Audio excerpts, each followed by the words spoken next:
Good evening, I'm Laura Jones, host of New Jersey Politics with Laura Jones, and welcome to the New Jersey Gubernatorial Primary Debate presented by Uber.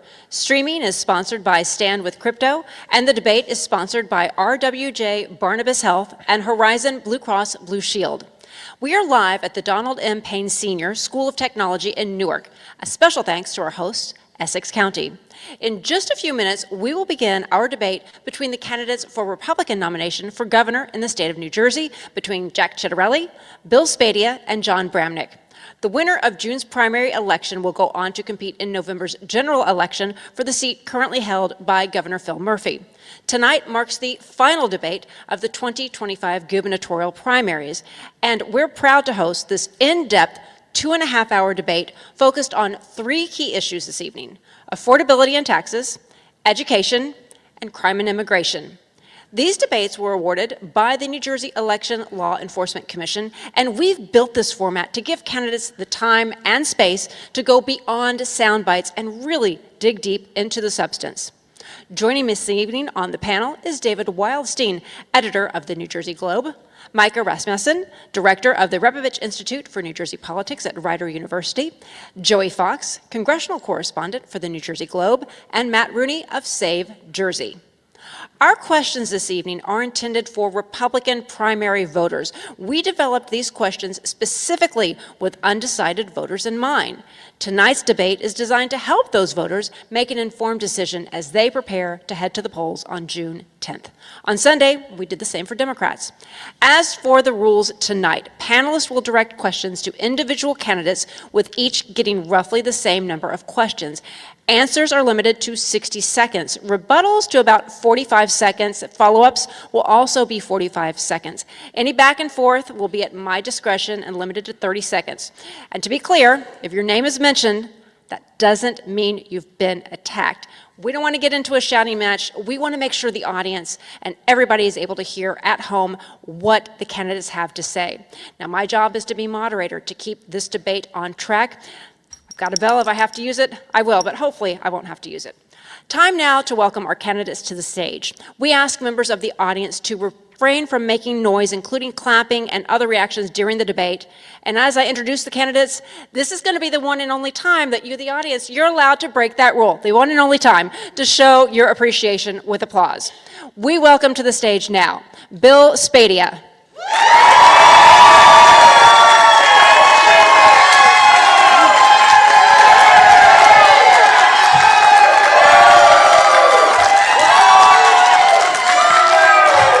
Next, we now welcome Jack Ciattarelli.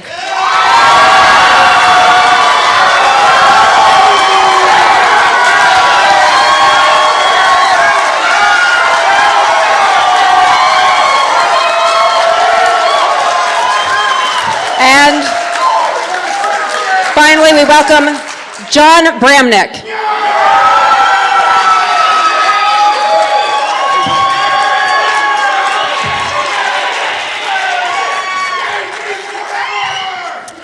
Candidates will have 90 seconds each for an opening statement and 90 seconds for a closing statement. The order was determined through a random selection process involving all of the campaigns prior to this evening's forum.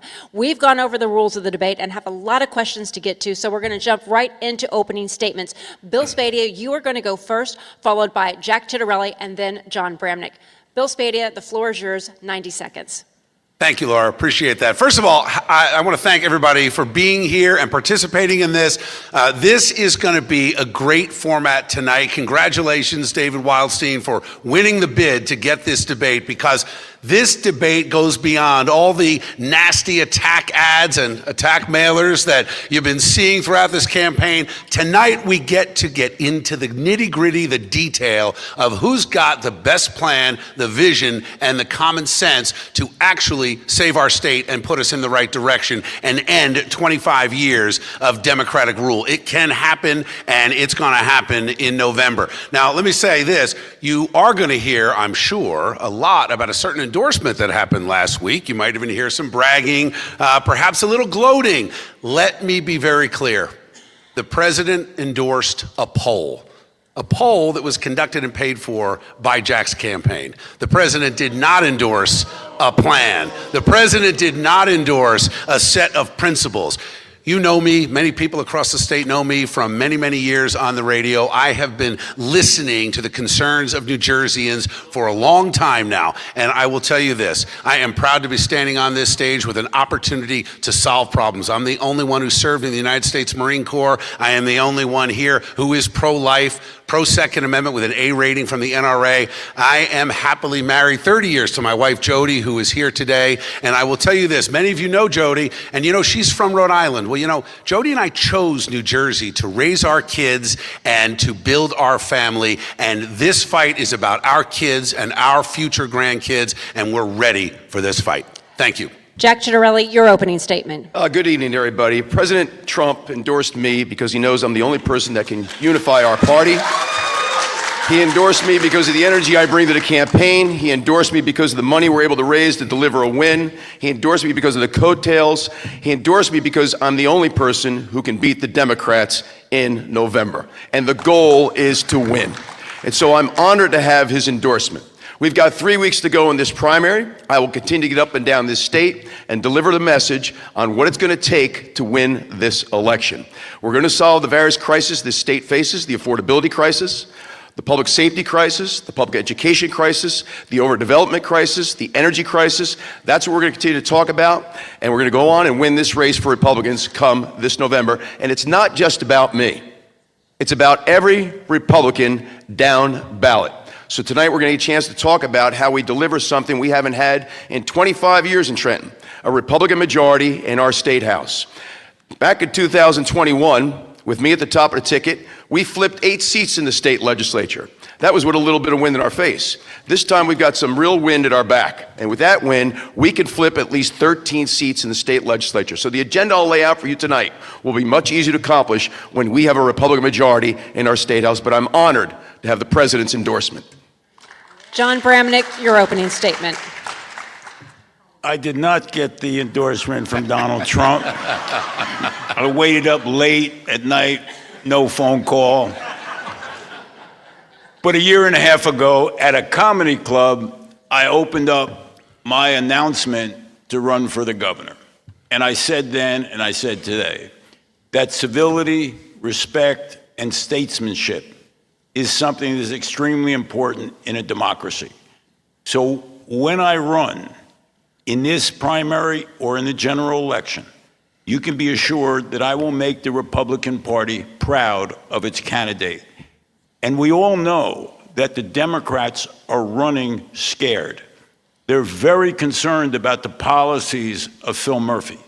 All of those policies, whether it be energy policies, crime, affordable housing, they've all gone south. They are not proud of their record, but they want a candidate that they can beat. They don't want me. Every Democrat, every independent knows that if I'm the candidate, that Democratic candidate is going to lose. Why? Because I come to the table with the basic principles of our party. Small government, low taxes, and law and order.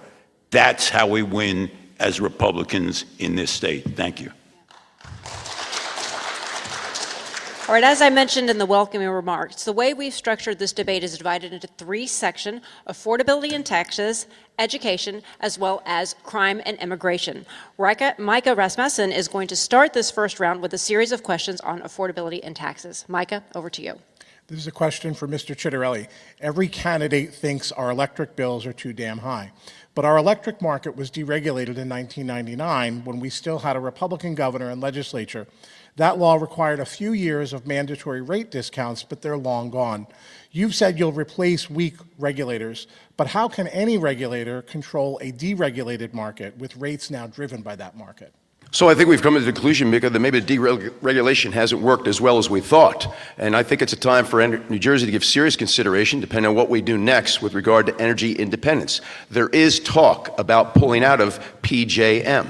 The Democrats are blaming PJM for everything right now, but that's not the right thing to do. They're to blame for what they've done in terms of energy. We closed our last coal burning plant. We put an unofficial moratorium on the burning of natural gas to generate electricity. They haven't expanded our nuclear footprint in South Jersey. That all changes on day one of Governor Cettarelli's administration.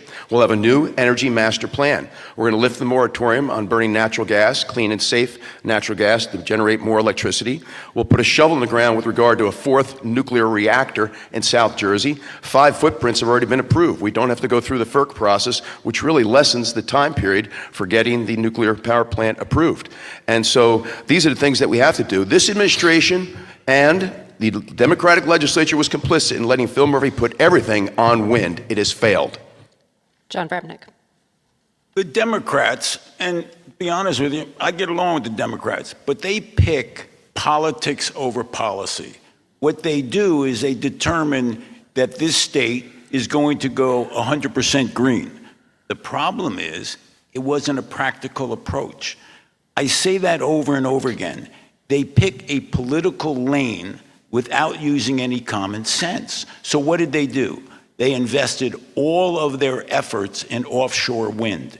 Despite the legislature giving them $1 billion for Ørsted, they could not do offshore wind. Phil Murphy and the Democrats want to ban all fossil fuels. Interesting, very political, but practically it doesn't work. What we need is common sense and multi-sources of energy in this state. Bill Spadia.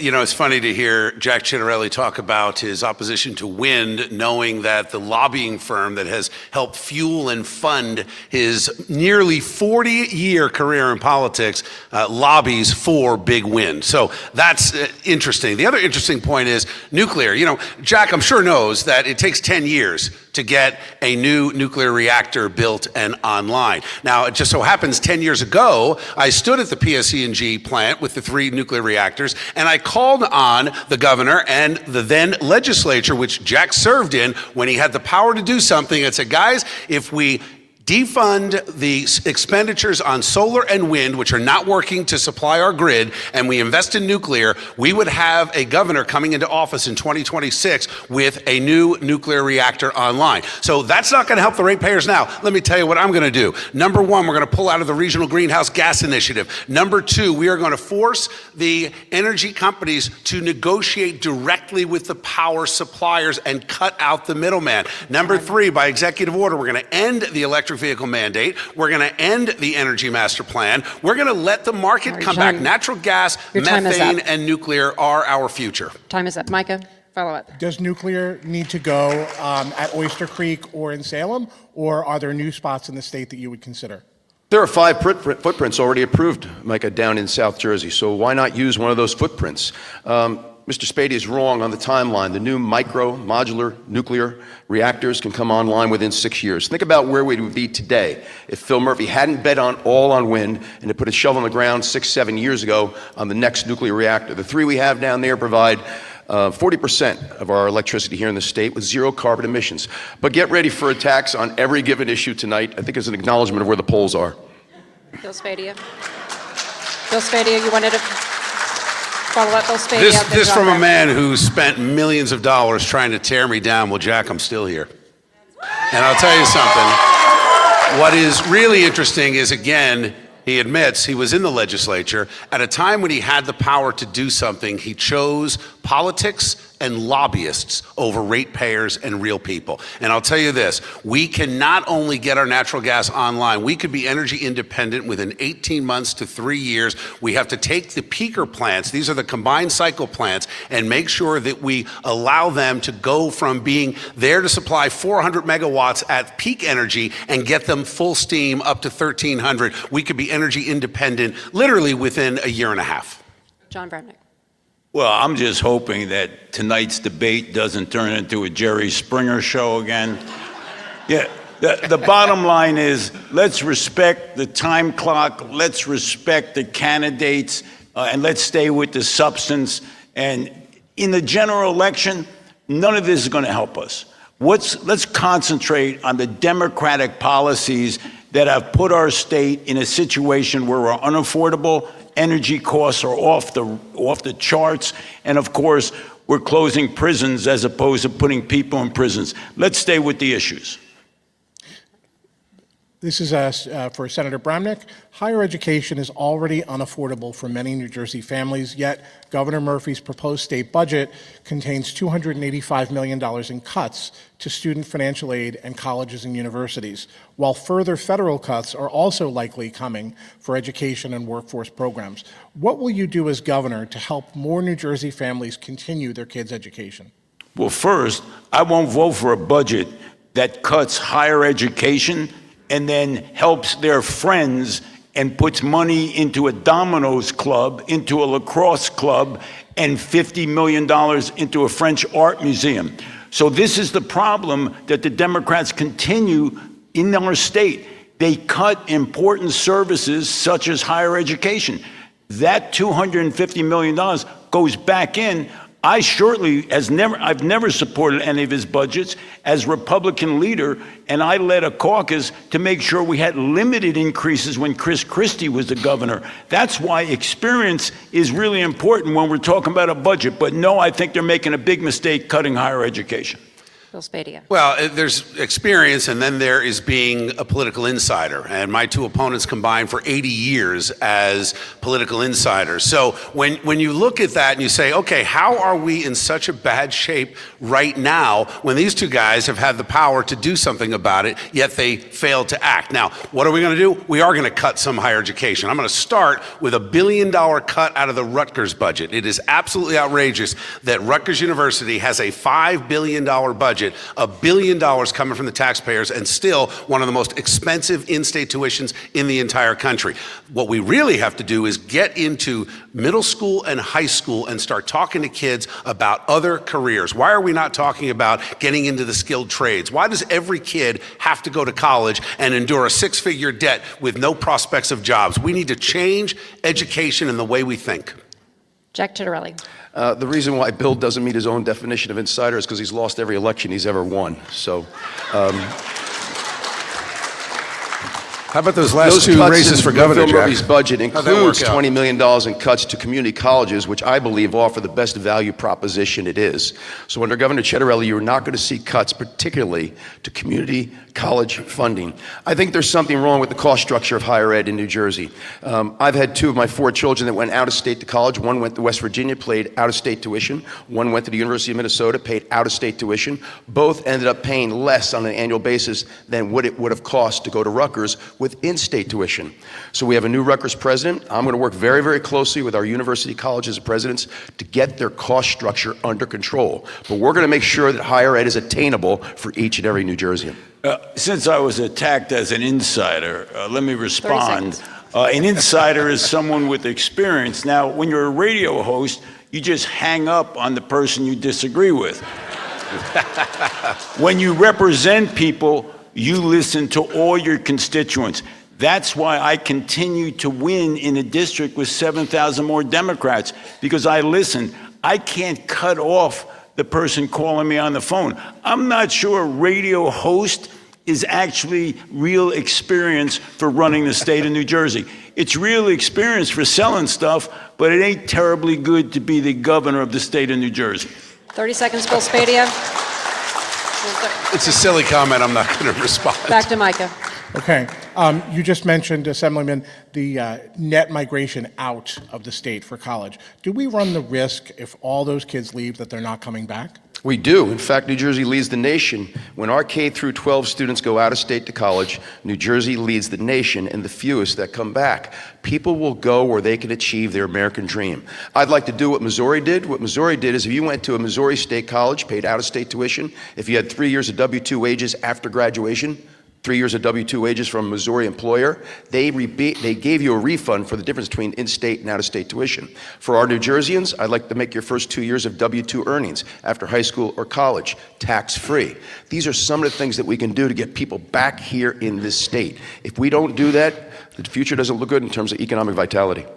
Bill Spadia. Jack's got a lot of ideas on giving away money. As a matter of fact, it was Jack's idea, and he supported and maybe still supports taxpayer-funded in-state tuition for illegal aliens. That ends on day one when I end the sanctuary state. So very interesting that we're talking about whether people stay here. You know, there was a great idea proposed in New York by Governor Cuomo, former Governor Cuomo. You know, sometimes Democrats have an idea or two that you can look at, that if you invest in someone's higher education and then require a certain number of years for them to work and pay taxes in the state, that would be a return on investment instead of a giveaway. Jack is fond of giving away money because this is what insiders do. John Bramnick. People leave the state for a number of reasons and don't come back. Students are just part of the people exiting the state. They exit the state and don't come back because they can't afford to come back to the state. That's why you need a Republican governor. The out-of-control spending, the high property taxes, the environment for business is all creating a situation where people can't come back to the state because they can't afford it. That's students, and that's seniors, and that's working people. So what we want to do is make sure it's affordable for everyone, and maybe those students will come back to New Jersey. We're going to move on to our next question with Matt Rooney. For this question, we'll start with Mr. Spadia. New Jersey's average property tax bill surpassed $10,000 for the first time in 2024. One of the Democrats running for governor, Josh Gottheimer, is promising a 15% property tax cut. Can you promise us a specific cut in your first term? And if so, how will you pay for it without the sort of draconian suburban school aid cuts we've seen under Governor Phil Murphy? Yeah.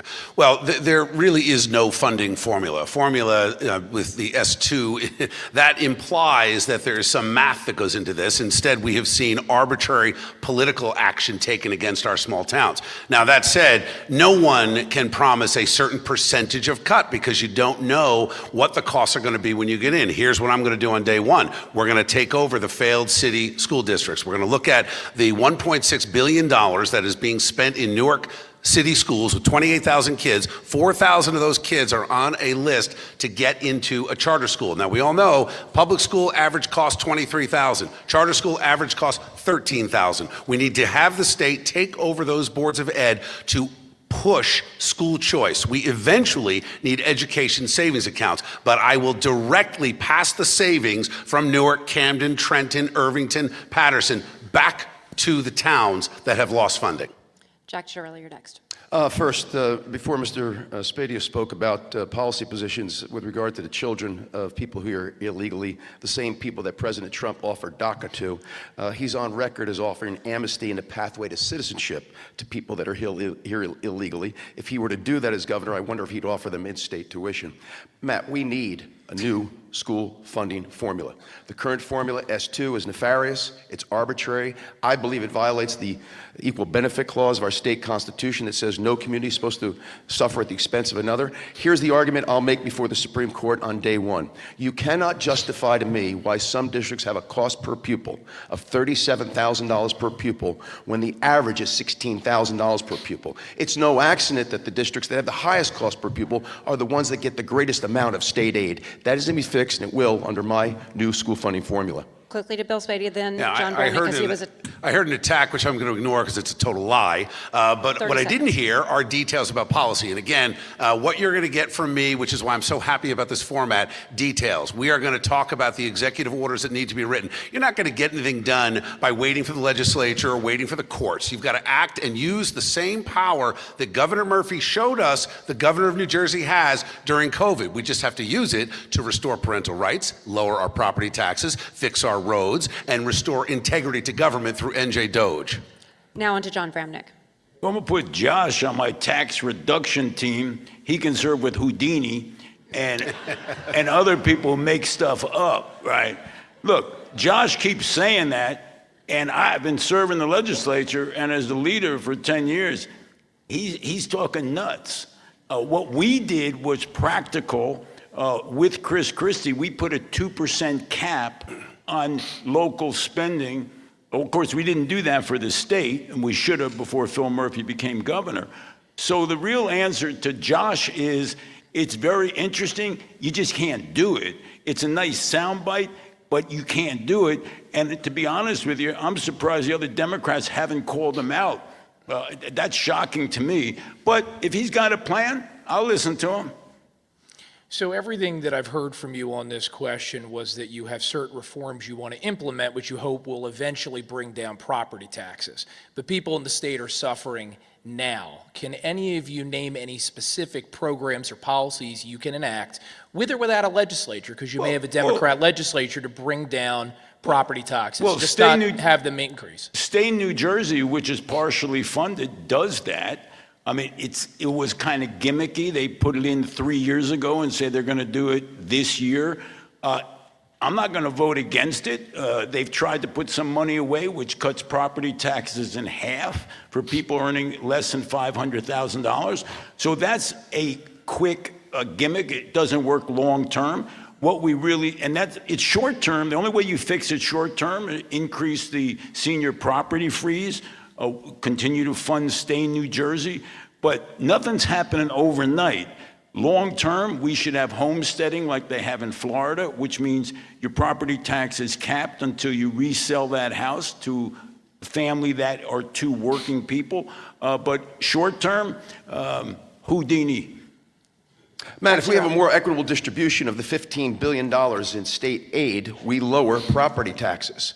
And so I believe the state needs to take over the cost of special ed and then provide a formula that's simply this. Every district gets X for every English language learner and Y for every English speaking student and Y for every English language learner. But in addition, specific to your question, I believe we should freeze property taxes once people hit age 70. I think we should make all retirement income tax-free. Let's hope the president is successful in restoring, at least in whole or in part, the SALT deduction. Let's make the first 5 years of home ownership for first-time home buyers capped at 1% of the assessed value of home so they can get up on their feet. Those are some of the things that we can do. Never taxing someone because they did a home improvement. I think it's criminal that if you do a home improvement, you get reassessed and pay more property taxes. We'll put a moratorium on that under Governor Ciattarelli. Bill Spadia. Well, it's very easy to stand up here and hear these guys talk about lowering taxes. Neither talk about how we actually cut spending. But Matt, to your question, I gave you a very specific way that we're going to do it by forcing school choice in our cities. But it really is beyond that, because it's interesting that Jack will tell you he's going to lower taxes, yet in the assembly he voted to increase the sales tax, he voted to increase the gas tax, he voted to increase your income tax. So I don't know how you run away from a record of tax increases. Both these guys voting with the Democrats. You know, we heard it earlier, it's about winning, it is about saving New Jersey. That's what this is about. And your job as voters is to pick the strongest, most principled person up here who has the ability to actually take this and take the Democrats to task. And the only way to do it is to have a strong executive willing to take all the political hits and use the executive order to turn this around. David Wildstein is with our next question. Thank you. On Sunday, I asked the 5 Democratic candidates for governor standing on the same stage that you are now to identify just one state budget line item that they would cut that is costing the state $100 million a year or more out of a $58 billion budget. None of them would. Will one of you? And I'll start with Assemblyman Ciattarelli. David, is the question specific to what Specific. is safe? Give me one program, one line item in the state budget worth $100 million or more that you could just cut out right now. That we won't cut out or will cut out? You will cut out. You will cut out. Listen, As David, my voice cuts out. The budget is up $22 billion since Chris Christie's last. There is bloat and inefficiency and I believe waste all throughout the budget. If you're asking me if someone were to ask me what's safe, we certainly need to make sure we're providing funding for those people that suffer from intellectual disabilities. I mean, those are people that we need to make sure they're our most vulnerable population. We need to take care of them. But we're going to look at cuts all across the board throughout this entire budget. I remember when people hailed Phil Murphy's 4th budget because it was the first time that he had made a full pension payment. That budget, his 4th, was $45 billion. That's $13 billion less than it is today. But with regard to these accusations of me raising taxes, let's go back to the videotape. This is a guy that recommended an $800 million increase in the sales tax and raising tolls on the Atlantic City Expressway to $8 per car. So here's the problem that he doesn't understand. Well, I'm going to wait a minute. respond to that. No, quick if we're little going to do chat. that, then everybody, you want everybody to next jump then. in, or if everybody wants to jump in, I'm happy to jump in. But if we're going to keep in order, John Bramnick's next, thank then you. Bill Spadia. Sure. You asked a Got it. specific question. If you look at the budget from last year, right before we passed it, there was $17 million that went to non-specified property acquisitions in Middlesex County. Similar type of non-specified work in Camden County. There were money, they went into golf courses. Specifically, there's $100 million of actually things in the budget that we don't even know where they're going. That's pretty easy to get to that quickly. So here's one good thing that a radio host brings to the table. I actually know how to listen, and I've been listening for 10 years. And the question was, what specifically would you cut? So I would start with the $193 million that is budgeted for a new stadium in Middlesex County. Don't know why we need that. Don't know why the taxpayers in all other 20 counties are paying for that. So that would be number one. But, it's important to note that Jack Ciattarelli may not understand the difference between a talk show host who talks and listens and interacts and sometimes throws out controversial subjects to get a conversation going, and a legislator who actually voted to raise taxes. And by the way, it was Assembly Bill 2003 in 2012. One of your first votes in the Assembly, actually, to raise taxes. That's the real legacy of this almost Democrat.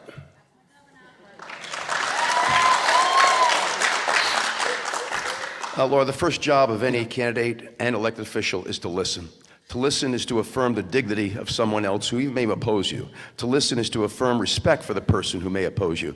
One thing he has never done in his 10 years on the radio is listen. He has hung up on people that had a contrary position. He has talked over people that disagreed with him, and he's cut them off if they were Jack Ciattarelli supporters. And I would pick on Bill Spadia's record, but he doesn't have one, so there's really nothing to really. Yeah. Well, let me stay with you, line, Senator John. Bramnick. Yeah, that was a good line. I'm going to stay with you, Senator Bramnick. So $58 billion proposed budget. We don't know yet what it's going to be. Give me a range. Where should the budget for the state of New Jersey be at? What amount do you think is the right number?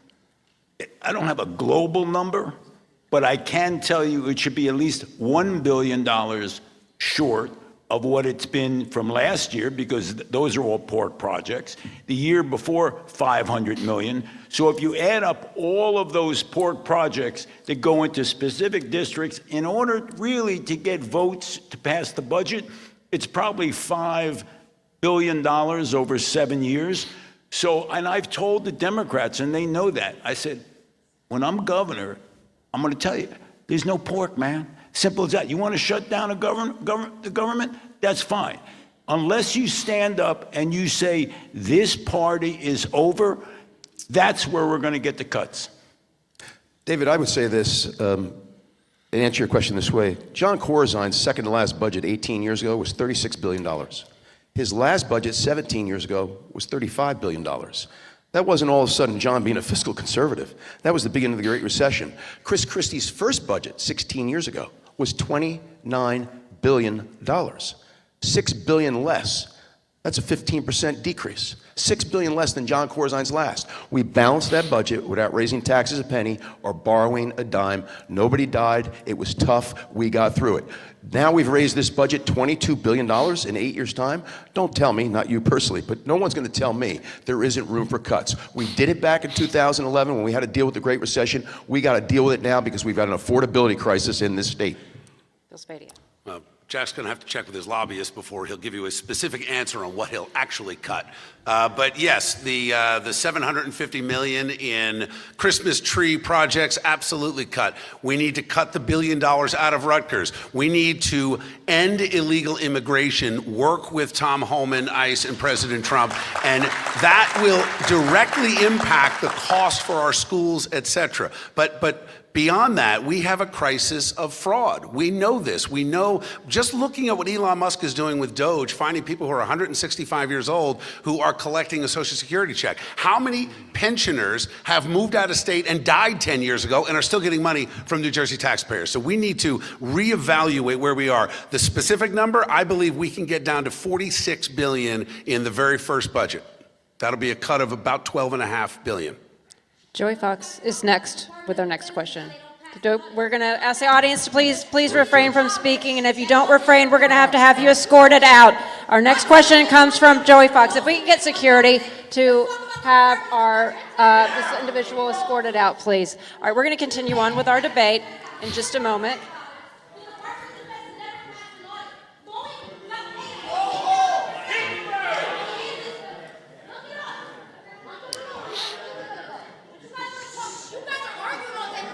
So the interim question is, who loves Jersey, guys, right? You gotta love Jersey? Right. Yeah. She loves Jersey. She's just mad. I should have brought my daughter for a musical interlude. Okay, we apologize to our viewing audience for that interruption, but we're going to continue on with our questions right now as soon as security gets this individual out. You know what Michael room. Aaron said? New Jersey politics never disappoints, It's right? never a dull moment. Never a dull moment. John, you wanted a show. You know. I'm used to hecklers at the comedy clubs. All right. Where'd she learn how to whisper in a helicopter? It's a bit of a. Now you three seem very civil.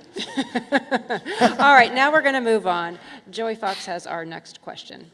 So, Mr. Spadia, Republicans in Washington are debating a Medicaid plan that could result in as many as 360,000 New Jerseyans losing Medicaid coverage. As you sort of think about your broader affordability agenda for New Jersey, how would that account for potential reductions in federal health care funding and more uninsured New Jerseyans? Well, first of all, at the federal level, we're spending too much as it is because you've got, and remember, New Jersey taxpayers are federal taxpayers. So we're all paying into a system that isn't working. And again, when it comes to Medicaid, I look at the $6.2 billion that New Jerseyans are paying for our share of Medicaid and have to wonder how many of the illegals that my opponent wanted to give a driver's license to are taking advantage of walking into a emergency room and using that as their primary care physician. So the reality is we need to cut the waste and the fraud and the abuse. By ending the sanctuary state, I believe we can save the taxpayers of the state about $1.5 billion because we owe it to our disabled community. We owe it to the folks that are suffering from long-term illnesses. The idea that government is throwing money at nearly 1 million illegals in this state is outrageous because you've got families with children with disabilities that are waiting sometimes 9 months to a year to get proper funding, to get medical care, to see a specialist. It is absolutely unacceptable. So I look at cuts as a drive toward efficiency, but not one person who is in need will go without help. John Bramnick. Well, I hear waste, fraud, and abuse. I like the concept, but you have to actually look closely at every cut. I think sometimes we cut across the board without actually doing the forensic audit. And any business, they don't just cut across the board. What they do is they look at the programs that are successful, they study the programs, and then they cut. What's happening, in my judgment, in Washington, it seems as if it's happening awfully quickly. If there's a sit down and we can go over the Medicaid money in New Jersey, that makes sense. But to cut it, to be honest with you, I hope the Republicans in Washington stand up, support New Jersey, and not make those cuts. Jack Chitterelli. I think Bill is referring to the illegals that he wanted to offer a pathway to citizenship and amnesty to. But the best way to solve Medicaid is to prevent waste, fraud in Medicaid. And it's a multi-billion-dollar program. So I think that the president is right in trying to hit the reset button in eliminating waste and fraud. Here in New Jersey, Phil Murphy has given Medicaid automatically to anyone who comes here illegally. I don't think that's right. I think it's reasonable to expect to look every 6 months whether or not able-bodied people are eligible to get off of Medicaid by working. Also in New Jersey, a married couple with 2 children, up to $114,000 a year in family income is eligible for Medicaid. I think that's a bit too generous. I'm not saying that $114,000 a year isn't lower middle class in New Jersey, but those are some of the cases in which I think we've been too generous. But the best way to save Medicaid is by eliminating the fraud in the Medicaid system. So I mean, Mr. Bramnick brought up the idea that, you know, he thinks that maybe Republicans in Washington are being too hasty or going sort of too fast with some of these cuts. I'm curious to ask both of you, Mr. Spadea and Mr. Chitterelli. I'll start with you, Mr. Chitterelli, for this. You're pitching yourself as a Trump defender, generally, you know, sort of a Trump ally in New Jersey. What do you do if you're governor and Trump makes cuts in Washington, or Republicans make cuts in Washington that impact your ability to generally deliver for New Jerseyans? Not just specifically on Medicaid, but on any of these programs. Did How not do the you recession respond? back in 2011 impact our ability to do this and do that, but yet we met that challenge. And I believe we can meet this challenge. But the first job of any governor is to provide for the public health and safety. And that means taking care of our most vulnerable people, whether it's people with intellectual and developmental disabilities, people on Medicaid. We will find a way. Every governor deals with a new set of priorities given on the circumstances at that time. I'm confident our Governor Chitterelli will meet that challenge. Just want to say one thing. Can I let Mr. Spadea? Oh, okay. I'm going to fight for New Jersey, even if it means disagreeing with Washington Republicans. New Jersey's got to come first. It's simple as that. You have to stand up. You have to stand up for this state if you're the governor, period. You can't follow one voice. You have to listen to the voices of New Jersey residents. Mr. Spadea, would you like to? Well, at least Senator Bramnick answered the question. I'm not so sure what Jack did except dance around because he's so scared now to oppose anything Donald Trump says because he's got the endorsement he's got to protect. Here's the reality. You can check any number of Jack's mailers or commercials. I have had a public career of never being afraid to disagree with those in power. I have absolutely disagreed with President Trump on multiple occasions. Just ask this guy. And you know what? Disagreement is okay. You have to protect this state. Now, I'll give you a recent example happened today. The Trump administration has now dropped the objection for Empire to go and build these wind turbines off our coast. Absolutely outrageous. We will take that to court. We will fight it every step of the way. We're not going to build wind turbines off the coast of New Jersey. And I don't have to answer to a bunch of lobbyists like he does who are supporting these same companies. Okay, we're going to go back to Micah Rasmussen for our next question. This is a question for Senator Bramnick. President Trump is considering a baby bonus, and Transportation Secretary Duffy has ordered his department to prioritize funding for communities that have higher birth and marriage rates. With population growth in New Jersey that's about a third of the fastest growing states, is this a need in New Jersey? And if so, what should we be doing?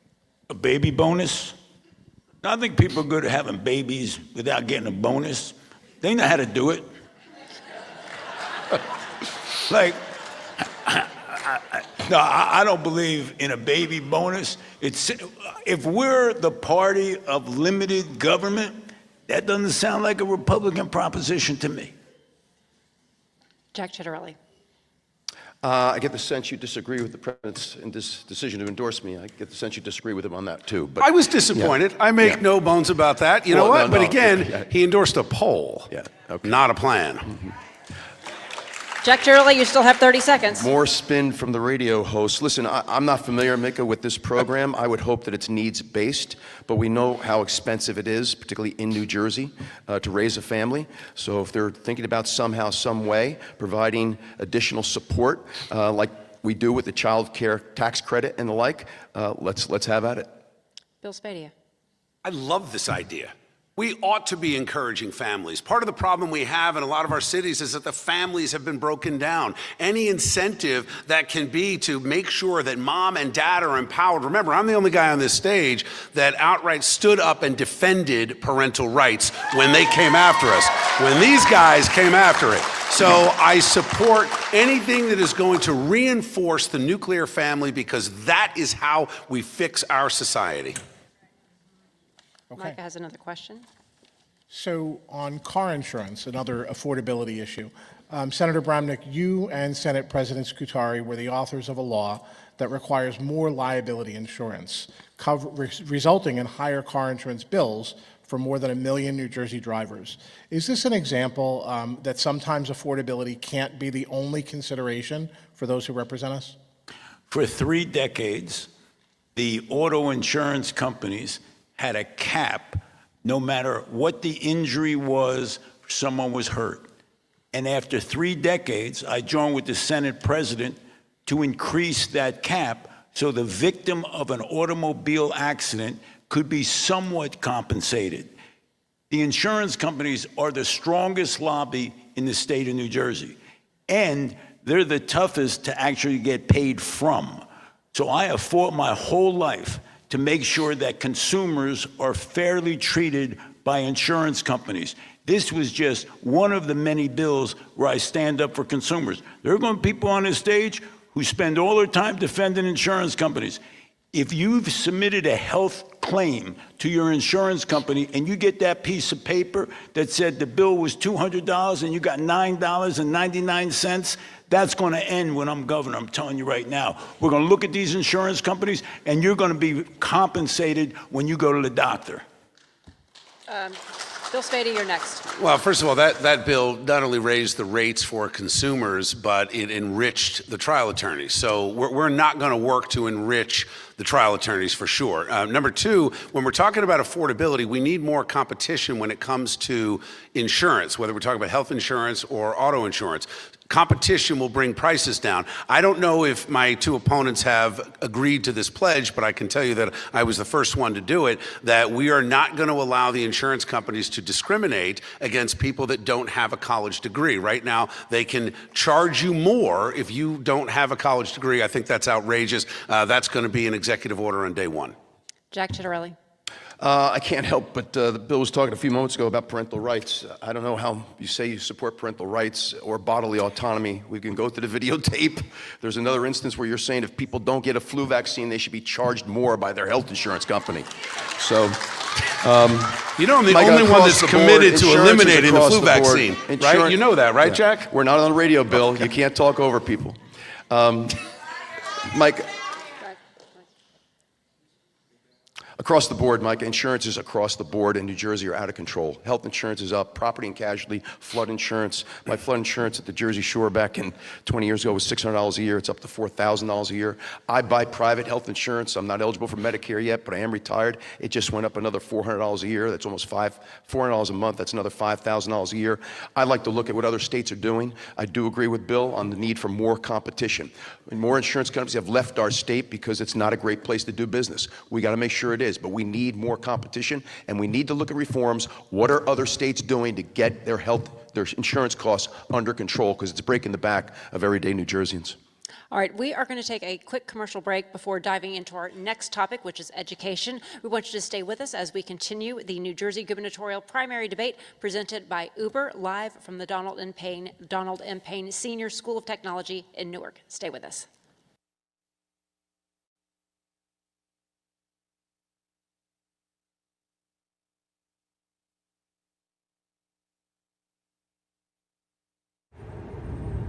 Everything is getting more expensive.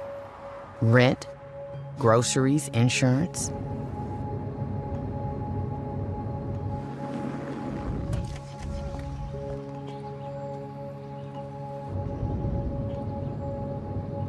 Uber is essential to my passengers. Insurance has gone up. This is hard for people. Join our fight to protect your access to affordable rides. If you have chronic joint or back pain, this is probably where you spend your time. Might we suggest a better destination that's close to home? RWJ Barnabas Health, where orthopedic surgeons designed the surgical implants that are now used around the world, and where you'll be cared for by the same doctors that treat professional athletes and rising stars. Get back to what you've been missing. Orthopedic care. Do it right. Here, RWJ Barnabas Health. Today, 52 million Americans own cryptocurrency. We are the pioneers, the visionaries, the builders of a growing movement with the power to democratize the old economic models and create a world economy of the people, for the people, and by the people. We are crypto. This is the moment for us to make our voices heard. We are the catalyst that will create a new world. With our numbers, with our voices, with our votes. We are crypto. Karen's about to retire. Here's what's going into her retirement. There's us. She raised us on our own. 10 years as my roller derby wife. Three schools she's opened. She's a mother. I think we turned out all right. She's a friend. Our mothers could tell stories. She's a teacher. She may be retiring, but she's not done. I'm never gonna stop. Retirement is the sum of your life's work. Now what? Get income for life and protect your life's work with Prudential. Every child deserves a great public school that meets their needs. That's why many families take advantage of charter schools as an option that's free, public, and open to all. See what's possible. Find a charter school near you. Hello, I'm Ferlanda Fox Nixon, President and CEO of NRBP, the premier chamber of commerce serving the greater Newark region. Our mission is to strengthen the region's business community through connections, resources, and advocacy. From member-exclusive opportunities to public events and more, NRBP helps businesses of all sizes grow, engage, and succeed. Join us at NRBP, where business meets opportunity.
Welcome back. We are live at the Donald M. Payne Senior School of Technology in Newark with the New Jersey Gubernatorial Primary Debate presented by Uber. I'm Laura Jones. A few reminders. Again, when we have our opening question, we're going to have the candidate will have 1 minute to respond and the other candidates get 45 seconds. If there's more or an attack, we give an extra 30 seconds. Now, we are on the topic of education for this next segment. David Wildstein, you're going to take the lead right now. Thanks. Over to you. Assemblyman Chitterelli, I'll start with you. All three of you basically agree that parents and local school boards, not the state, ought to make key decisions regarding curriculum. All of you back a voucher system that would allow parents to send their kids to a different school. What's your understanding of how much that would cost, and how will you pay for that? How much, I'm sorry, David, what would cost? How much would the voucher system cost? David, we spend $15 billion on education. I think that's more on a cost per pupil basis than any other state in the country.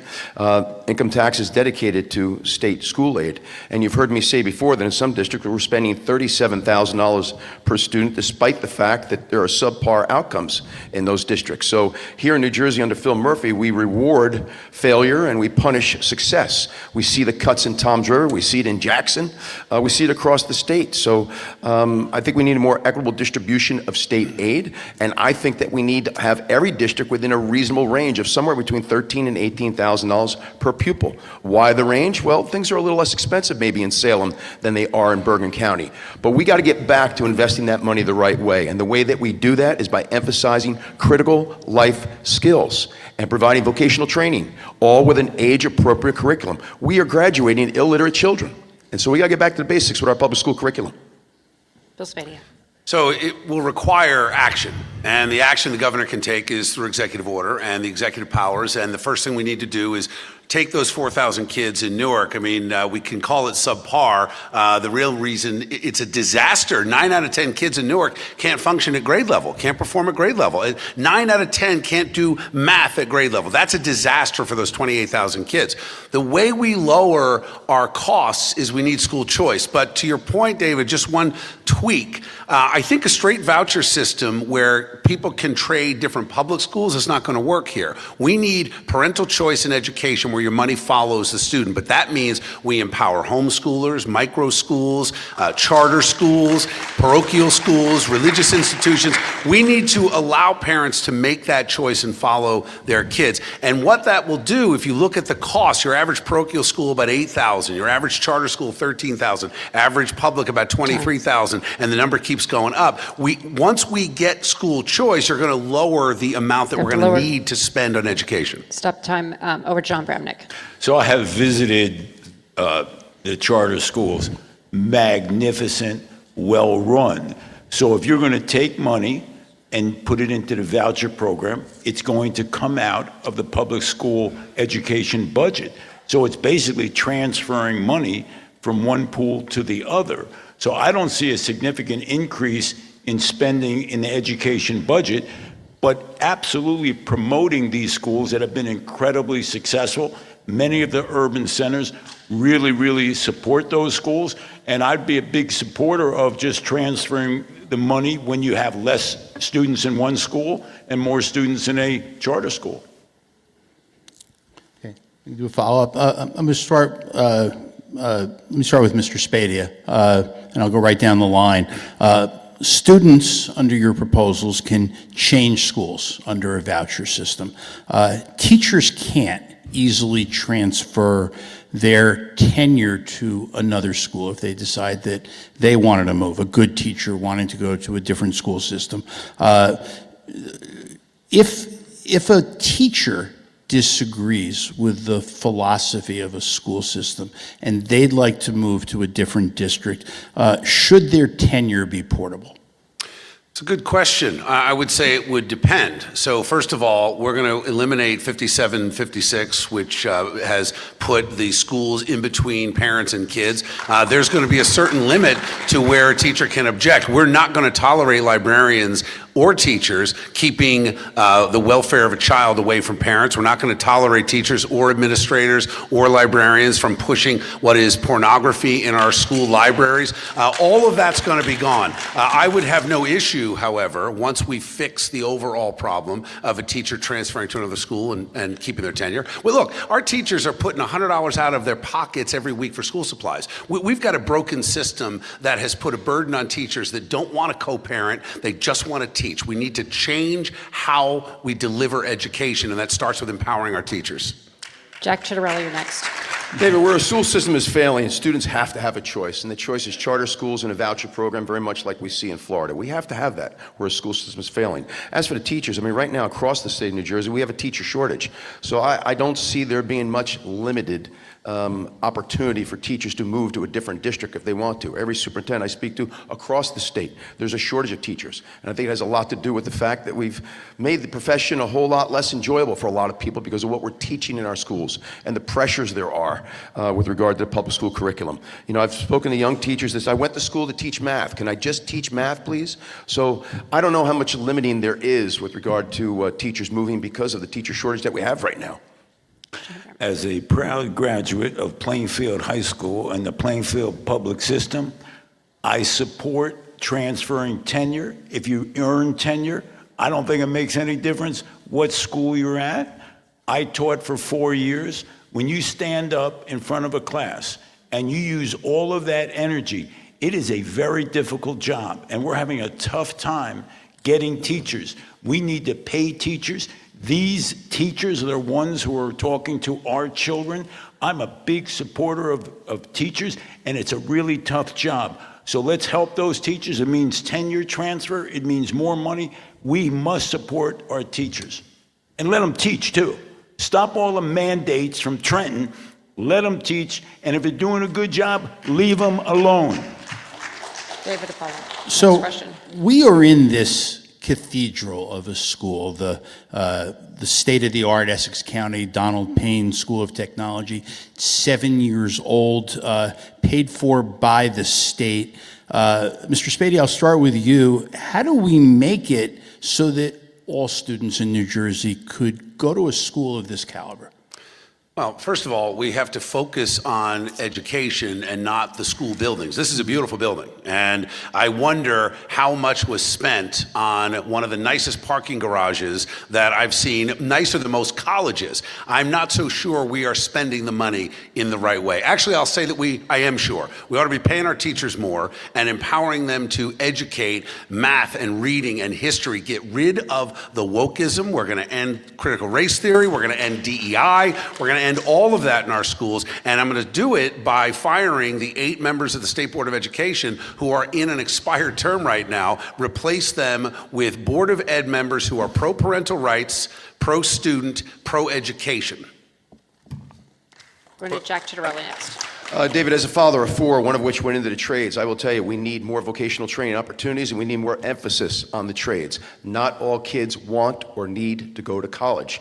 So I would hope that every county would commit itself to providing facilities such as this one, but also promoting it so that children know they have an option once they get to high school. In Europe, the model is you sit down with the student, the family, the guidance counselors do near the end of 8th grade and find out what the goal is for that particular student. And if they know then and there they're not going to be going to college, they're on a vocational track all through high school. And I tease superintendents and school principals all the time. Just once I want to show up to a high school graduation and there's 2 valedictorians. The one that's going to the Ivy League tomorrow, but the one that's also starting as a $50,000 electrician. Why don't we celebrate that kid? We ought to. And the great thing about going to the trades, you can own the business one day. So we need this kind of approach in our educational system, and we will under Governor Chitterelli. I think the question was, how did this come about? Joe D. Joe D. Joe D., as an Essex County leader, has been able to lobby state government, and he's done a good job. You know, part of the job of the local representative and the county executive is to fight for their district. This guy fights hard. That's how it happened. And that's why you have to understand that if you're going to do things statewide, that you have to work with everybody. I'll tell you something. I'll use Joe D. as a helpful advocate for these kind of centers all over the state. You don't just use Republican talking points. You use things that work. And if this works here and it's really a successful school, hey, Joe D's a guy I'm talking to. Follow up, David. Thank you. I'll stick with you, Senator Bramnick. So, Thank you. Lots of politicians on both sides of the aisle, especially when they're on the campaign trail, they say that Jersey's got the best schools in America. Do you agree or disagree? Oh, I agree. I think if we look at test scores around the country, and if we look at the facilities in hopefully most of our towns, I think we have some of the best teachers. We obviously have some great students, and we have a lot of successful stories out of our public schools. And I think there are many people who move to New Jersey, and they move to New Jersey because they think it's a great place for education. And I think that the schools that are doing well, the competition to live in that community is really strong. We just need to spread the wealth. We need to make every school in this state a school that breeds success. Jack Ciattarelli, then. David, I really wish we would stop saying that. We've got some phenomenal pockets of success throughout New Jersey, but if you take out the top 10%, the high-performing school districts would skew the results. We're not doing well at all. In fact, on the recent national report card, we slipped from 2 to 12. I think a lot of it has to do with the learning loss that took place over the course of the pandemic, 2 years worth. We haven't seen summer enrichment programs, we haven't seen after-school programs, and we haven't seen something I've called for that Louisiana did. While we slipped from 2 to 12 on the national report card, Louisiana went from 48 to 32 with a high impact curriculum, meaning if any child is behind grade level in reading, writing, math, that's all that student concentrates on for the next 1, 2, or 3 market periods to get them up to speed, because the data is clear. If you don't do that by 8th grade, that child will be unemployed the rest of their lives. We've got the most expensive schools in the country, that's for sure. That's number one. And number two, unfortunately, if we had the best schools, maybe it wouldn't, cost as much as it's costing, and we wouldn't have a teacher shortage. The challenge is we've got a school system that focuses on pronouns and propaganda instead of math and reading and history. So we need to change the way the curriculum is written and delivered to our students. But look, I am a proud graduate of Cherry Hill High School East. I'm a South Jersey guy originally. Jody and I moved to Princeton. Well, one reason was the schools were so good. Sadly, we have now seen not just the left-wing wokeism propaganda infiltrate our schools, but we've seen a removal of authority where police officers are no longer able to stop a kid who's drinking or using drugs and report them to the parents. So we've got a comprehensive problem. I don't think we should rate our schools on test scores. We ought to rate our schools on the number of kids when they graduate, how many went to college, how many got a job, how many went into the military. If we start rating them differently, we can get back to number one. Joey Fox has the next question. When Democrats were here on this stage 2 nights ago, one thing that they talked about a lot in terms of reducing costs is shared services, is regional school districts, is other forms of consolidation like that. Mr. Ciattarelli, do you agree that that should be a focus on reducing costs? We have 564 towns. We have 600 school districts.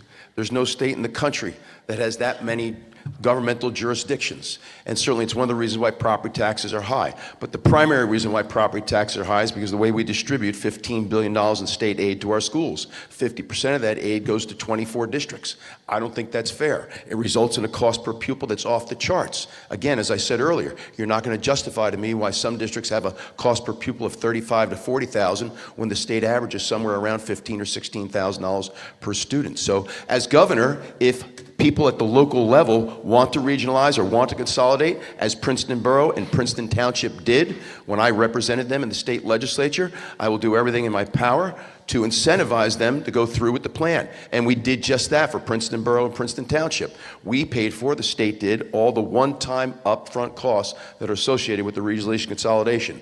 So can we use more regionalization consolidation? Yes, but that is a local decision. We are a home rule state.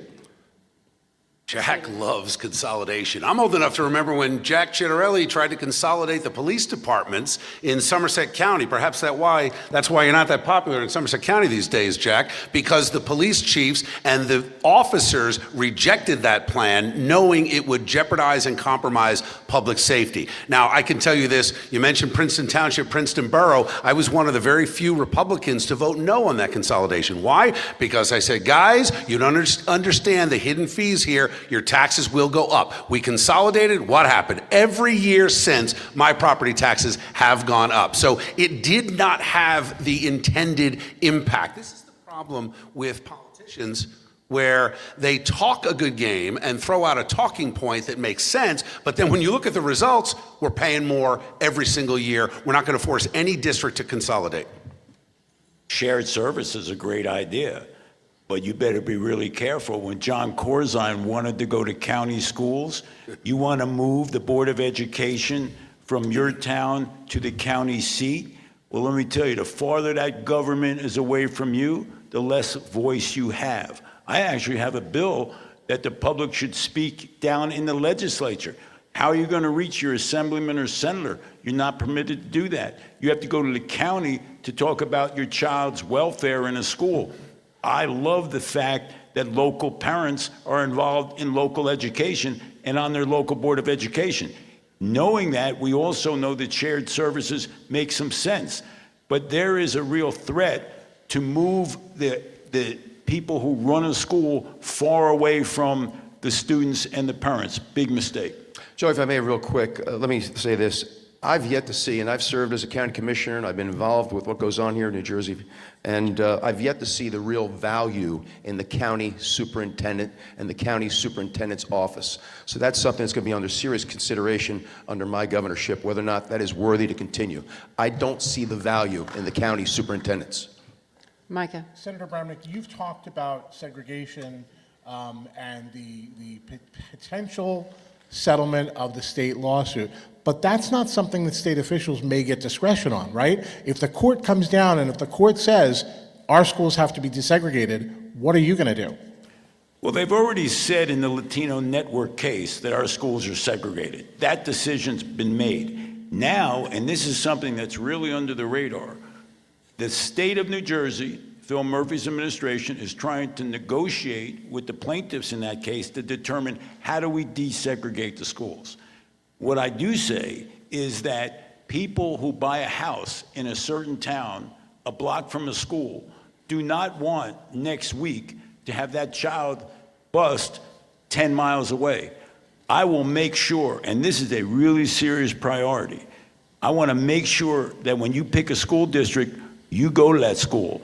This is one of the major pieces of litigation that threatens your ability to pick a school. Now, is there a way to desegregate the schools? Well, that's what's being negotiated now. But in my judgment, I put a constitutional amendment in that you have the absolute right to stay in your school, in your district, and that should be passed by the legislature. No busing 10, 15 miles away. I was bused in Plainfield, but I was bused within Plainfield to Washington School in 6th grade as part of a desegregation plan set by the United States Supreme Court. That works well. But moving children 10 or 15 miles to satisfy the Supreme Court decision, I will stand and fight that. Jack Ciattarelli.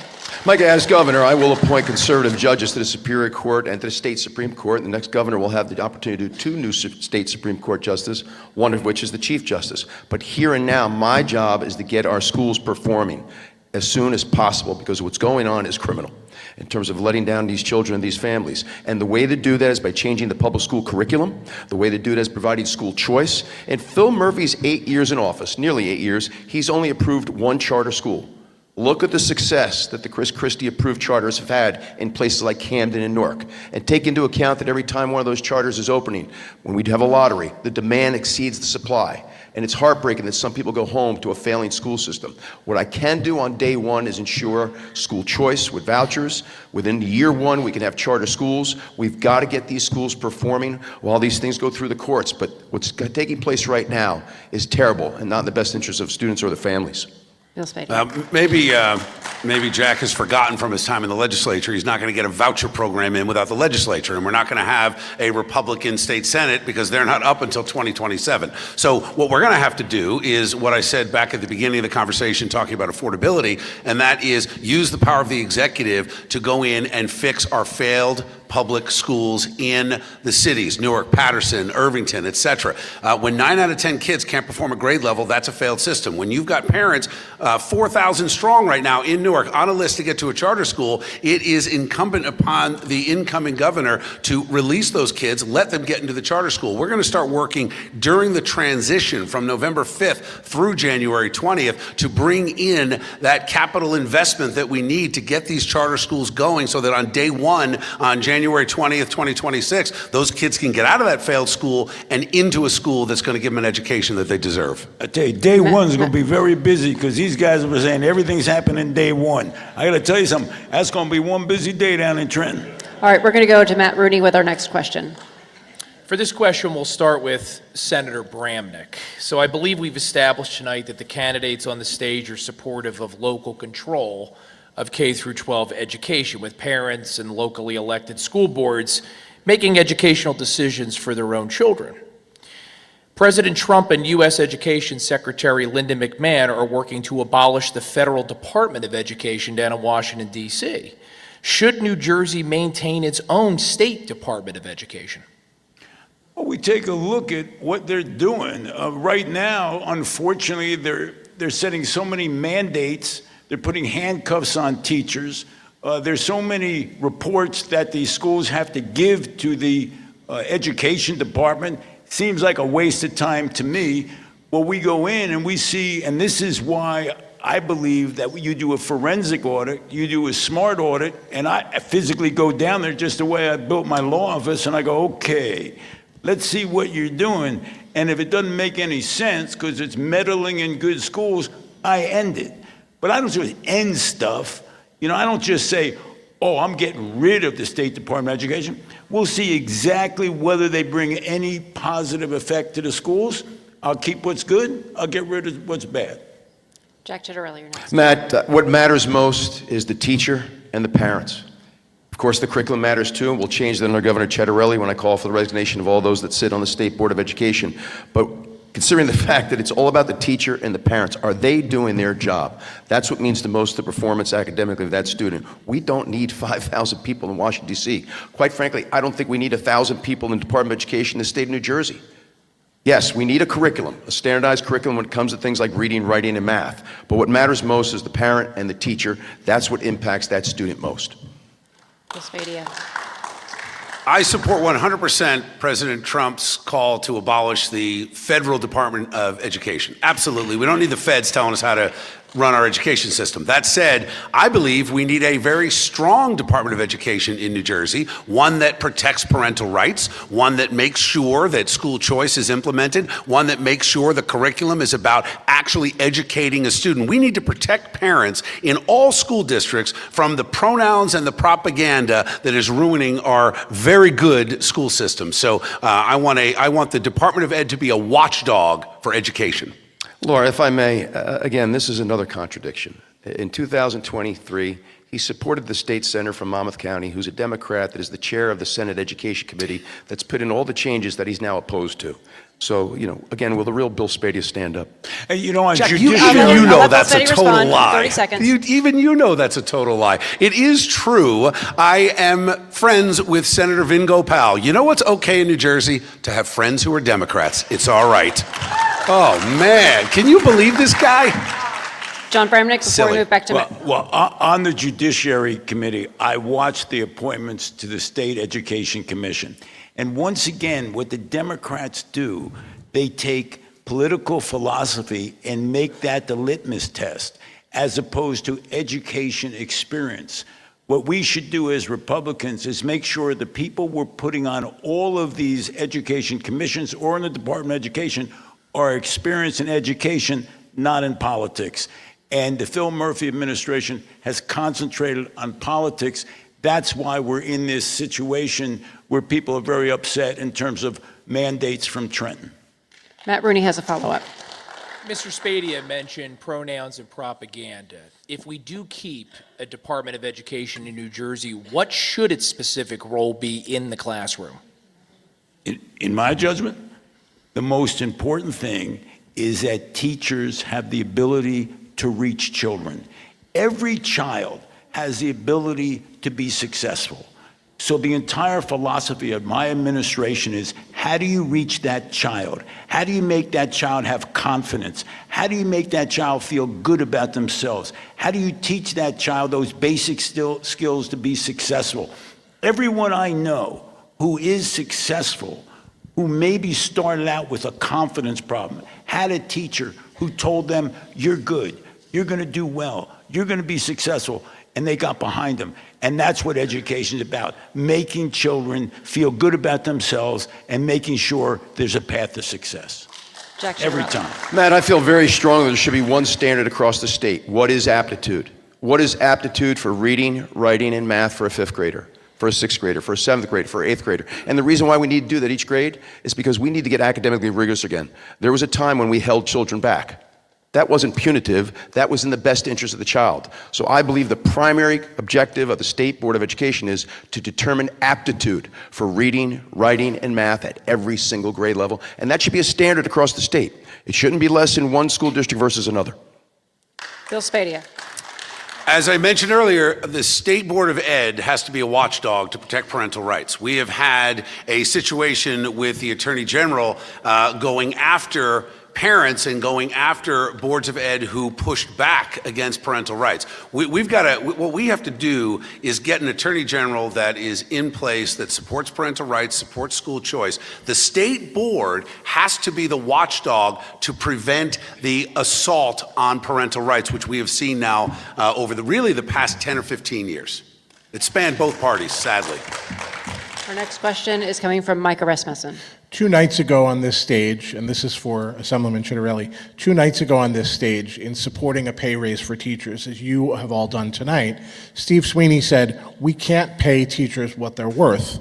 With 118,000 public school teachers in New Jersey, I don't know how much more you think each teacher should be paid on average, but can we afford to pay teachers what they're worth?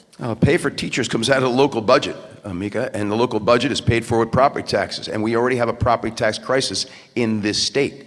Now, one thing I can do with a more equitable distribution of state aid to schools is give local school boards more flexibility in how it is they pay their bills and what it is they pay their teachers, but I think we need to be mindful of something. We've got a property tax crisis in this state. It's a terrible crisis. They're the highest in the nation. They're only going through the roof all the more. We particularly saw that all during the last few years with unprecedented inflation. So I think a lot of people go into that profession knowing it's not the best paying job in the world, but they do it for the love of teaching. It's a vocation. There are a whole lot of professions that are like that. So, I'm not going to sit here and say that we have to automatically give all teachers a $10,000 pay increase because right now they're undercompensated. If you do that, your property taxes are going through the roof. There'll be a revolt in the local communities. Bill Spadia, you're next. Well, first we've got to end Jack's plan to support illegals going to college on your dime. So that's number one. And once we do that and end the sanctuary state, remember there are 2 big burdens going on in the suburbs right now in particular, and that is high density housing, which is pushing so many new students into these suburban districts without any funding from the state. That's the big challenge. The second is we have 900,000 illegals in this state. How many of those students are driving up your local costs? So we need to solve those 2 problems first, and we're going to write executive orders to redefine what a affordable housing unit is, and we're going to push those units back into the cities where they ought to be and where most city mayors actually want them. John Vernon. Well, if the Democrats can give money to the Domino's Club, I think I can give money to teachers. And teachers should be a priority. Police and fire should be a priority. I deeply believe that we must treat these important state employees with respect and dignity, and we can take the money away from the pork and the Christmas tree items that have served so well the Democratic Party in the state of New Jersey for the last 7 years. Mike, I don't, real quickly, I don't like state mandate and the state doesn't pay. I think one thing that we can do under Governor Chitterelli is give serious consideration to bonus pay for our best performing teachers. That's paid for by the state, not the local district. We would give them that money and then they would determine how to measure performance amongst those teachers. That's another thing that our State Board of Education could do. How do we measure performance? I like very much the notion of bonus pay for teachers based on the high performers. Just a question. If I say Governor Chitterelli enough, from now on, I'm going to say Governor Spadia, Governor Bramnick, then we'll call it even. Okay, go ahead. So it predated state mandate state pay, but Governor Kane did introduce the state's first minimum salary level for teachers, right? So governors can have something to do with this. I would suggest that was a different time and place, Micah, in terms of the crisis we faced. At that particular time, it was during the Reagan era. The economy was flush. Tax revenues were coming in. State finances are very, very different in this sense. When the economy gets tight, income tax stops coming in, sales tax stops coming in, business tax stops coming in. We've got to balance the books. We're not allowed to deficit finance. What was the question? Whether or not there's a role for the governor in light of the fact that we've had minimum teachers' salaries before in the past. Well, once again, Governor Kane, who was heavily involved in education, whether it be the President Drew or before he became governor, I believe he was a history teacher, professor, he understood the importance of education. And that is the highest priority in our society, to make sure children learn. So I will do everything I can under the Governor Bramnick plan to help education. Bill Spadia, before we move on to David's next question. This is about priorities. It's about where the money is going, billions and billions and billions of dollars, and it's being wasted on this crush of high-density housing. It's being wasted on people who are here illegally. What we need to do is empower our teachers, but first we have to think about protecting our retirees. Many teachers will tell you that one of the reasons they got into it, other than a passion for learning and students, is that they would take a little bit of a lower pay for a payout in the end with a pension. The challenge is a lot of folks will tell you now, 7 years from now, 8 years from now, 10 years from now, that teacher pension might not be funded. So what we have to do is take a page out of some successful state models across the country, Wisconsin included, and change the pension compensation as you bring in new hires. And Act 10 did this in Wisconsin. We leave our firefighters and our cops and our nurses alone, but we talk about the new hires coming into the system, put them on a defined contribution instead of a defined benefit. And by doing that, the state of Wisconsin went from a $3.6 billion deficit to a $900 million surplus in one budget year. So it can work, and I believe it can work here, and we can take the surplus and start paying teachers what they are deserving. David Wildstein. So I'm going to assume that all three of you believe, and I'm not going to ask this question, that the buck stops with the governor. And my question is, Rutgers University pays its football coach over $6 million a year. They pay their basketball coach over $4 million a year. New Jersey pays its CEO of New Jersey Transit less than that. Will you allow that to continue? What will you do about salaries in college sports as it relates to others? And I'm going to start with Senator Bramnick, because I have a photo of him as a middle school basketball player in Plainfield. So. Well, I was on the team. I don't recall ever actually playing, but my mom and dad were proud. Let's make it simple. I think you can get a pretty good coach for less than that. I do believe that those numbers are not necessary to find great coaches. So I would actually work hard to make sure, I'd say to the president of Rutgers, hey, look, we're going, and this is how you really do it. Say, hey, I like you, seem like a nice guy. You got to find a coach that's cheaper. And look, that's how it really works. And one other thing, do you think anybody's still watching this at 9 o'clock at night? I was just wondering, because I watch a Democratic debate, and I heard a lot of talking points and a lot of scripted answers. So we got to get off the scripted answers and the talking points for a while, or everyone's going to be checking out. Okay, so stay tuned. I guarantee you're going to hear some real stuff very soon. Okay, go ahead. I don't believe we ought to be salary shaming anyone. If you added up all the sports salaries, you're going to save a drop in the bucket. Day one, first budget we propose in February 2026, I'm going to red line item veto $1 billion out of the Rutgers budget. It's that simple. We need to save big money, real money. Rutgers has to do something different. When Rutgers went to pay all these high-end sports guys, what did they do? They killed a lot of the club sports. Not every kid is going to go to the NFL. A lot of kids just want a well-rounded education. Unfortunately, Rutgers has become too expensive. They have too many professors. In 2021, they had more than 80 people making nearly $1 million a year. That is outrageous. I say we keep the coach as long as he starts winning. And let's make sure that we force Rutgers to cut their own budget. These are intelligent people. They can figure it out, but they're going to be short $1 billion. Objection, Roy. David, this state made a decision. The decision was to participate in the Big Ten.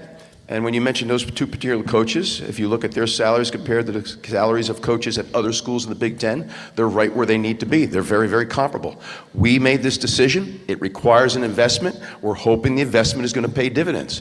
Because if Rutgers competes for a Big Ten championship and or a national championship in any one of those two major sports, we're going to be in the black, not in the red. So I'm not saying as governor, I won't ask the leadership of any one of our public institutions to get their cost structure under control. But with regard to specific to sports, we decided to join the Big Ten. That requires an investment. I think it's reasonable to have a sufficient timeline to let that investment pay off.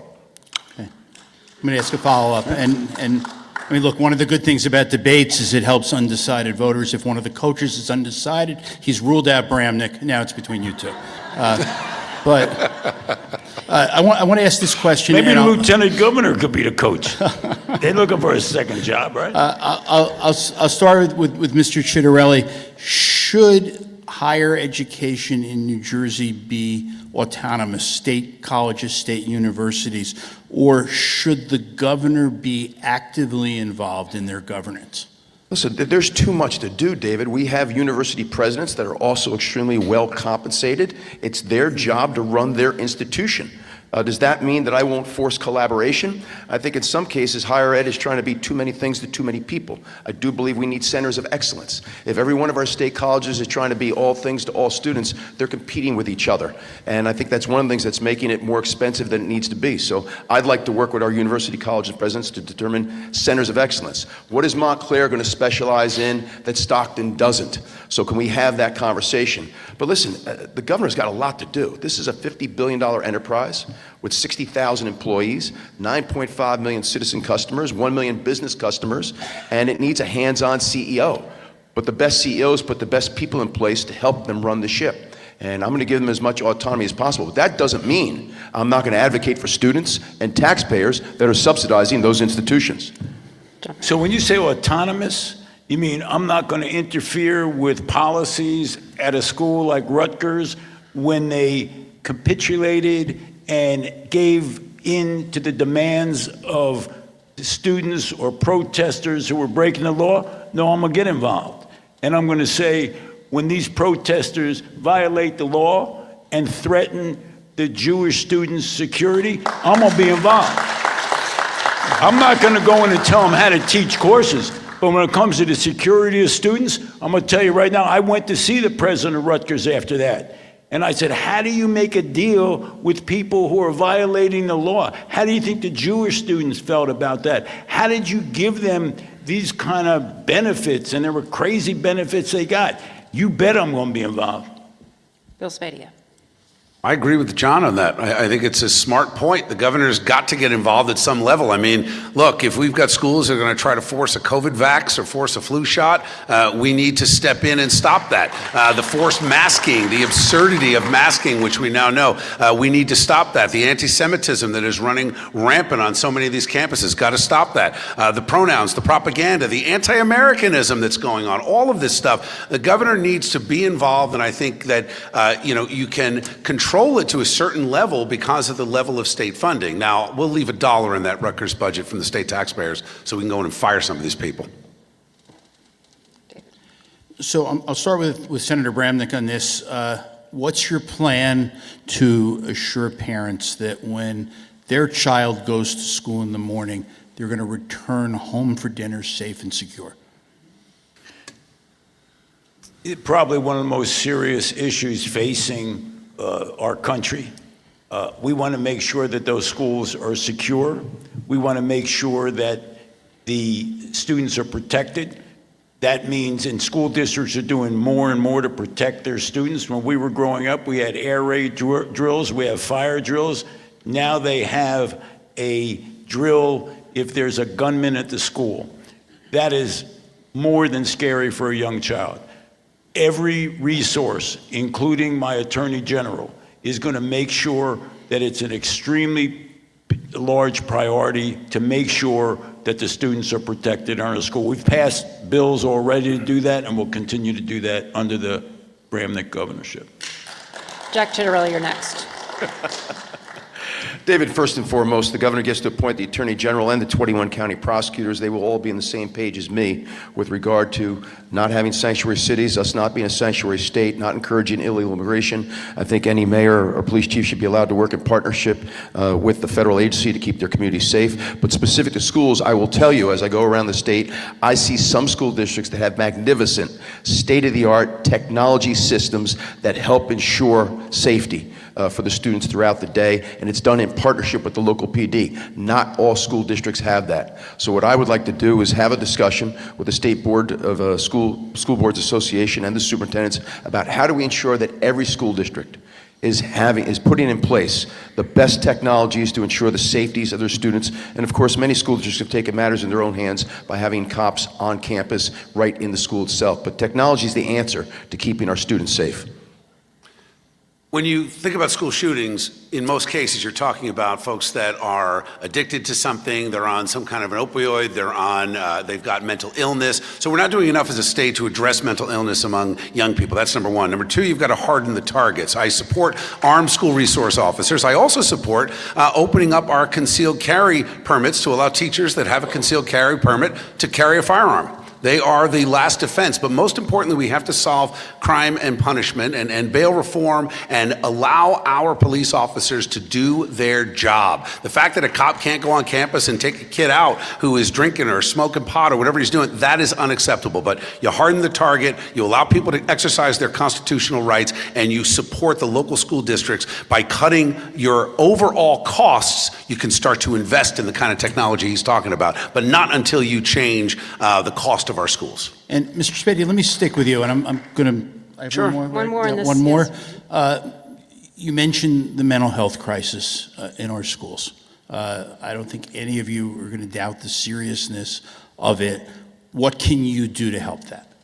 Well, first of all, we have to empower folks that are experts in this field. You know, right now you have folks that come from other states that are counselors, mental health, addiction counselors. They sometimes go 9 to 12 months before they can be certified in New Jersey. That makes no sense to me. If you're certified in one state, we should accept that directly here. Number two, we need to start empowering parents. We have had a culture over the past really 20 years that has moved parents out of the conversation. So kids are on their own. We have counselors now in these schools encouraging little Johnny and telling him, hey, you might be little Jenny. You may be born in the wrong body. We are perpetuating a mental health crisis with the woke propaganda that's in our schools. So that's number one. Not every issue is just about funding. I don't really think that's the reason we have a mental health crisis. We historically had communities where people lived in a neighborhood with the grandmother, the aunt and the uncle, the cousins, and people interacted and they found somebody who understood them and they felt as if they were connected. That's gone. People are isolated now. They're on their computers. They don't really interact. Their family has moved all over the country. We need to bring back the concept of communities. People need people. The more isolated they are, the more mental distress, mental issues arise. We have to actually, and we as leaders have to do that as well. This us versus them mentality that has taken over the United States of America must end. Kids see that. They see that hateful rhetoric. That's not what people are about. That adds to the stress of children. We need to show them we work together as leaders. They can work together with kids they disagree with. Jack Citarelli. David, for me, the key to the mental health crisis in our community is access, access, and access. Talk to any family that might have a family member who's in need of mental health services. It is tremendously difficult, if not too long, to get the services of a professional. And so in Somerset County, when I was a freeholder, we addressed this issue in the community. We were the first county to create a mental health clinic 24/7 that was available. Those psychiatrists, those psychologists, those licensed clinical social workers, those advanced practice nurses, they worked for county government at this clinic, and the community had access to quality care. So as governor, two things that I think that we need to address on a countywide basis. We can't expect the 564 towns to go it alone on this, but with regard to mental health and homelessness, we can have a partnership between state government and county government to address these critical needs in the community. All right, that wraps up our segment on education. We're going to take another quick break before starting our next topic. Stay with us for the New Jersey Gubernatorial Primary Debate presented by Uber, live from the Donald N. Payne Senior School of Technology in Newark. Stay with us.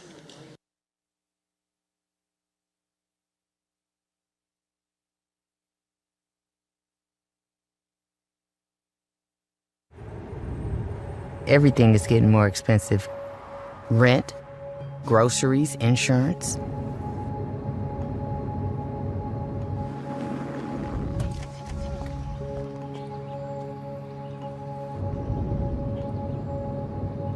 Uber is essential to my passengers. Insurance has gone up. This is hard for people. Join our fight to protect your access to affordable rides. If you have chronic joint or back pain, this is probably where you spend your time. Might we suggest a better destination that's close to home? RWJ Barnabas Health, where orthopedic surgeons designed the surgical implants that are now used around the world, and where you'll be cared for by the same doctors that treat professional athletes and rising stars. Get back to what you've been missing. Orthopedic care. Do it right. Here, RWJ Barnabas Health. Today, 52 million Americans own cryptocurrency. We are the pioneers. The visionaries. The builders of a growing movement with the power to democratize the old economic models And create a world economy of the people. For the people. And by the people. We are crypto. This is the moment for us to make our voices heard. We are the catalyst that will create a new world. With our numbers. With our voices. With our votes. We are crypto. Karen's about to retire. Here's what's going into her retirement. There's us. She raised us on our own. 10 years as my roller derby wife. Three schools she's opened. She's a mother. I think we turned out all right. She's a friend. Our mothers could tell stories. She's a teacher. She may be retiring, but she's not done. I'm never gonna stop. Retirement is the sum of your life's work. Now what? Get income for life and protect your life's work with Prudential. Every child deserves a great public school that meets their needs. That's why many families take advantage of charter schools as an option that's free, public, and open to all. See what's possible. Find a charter school near you.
And we are live at the Donald M. Payne Senior School of Technology in Newark with the New Jersey Gubernatorial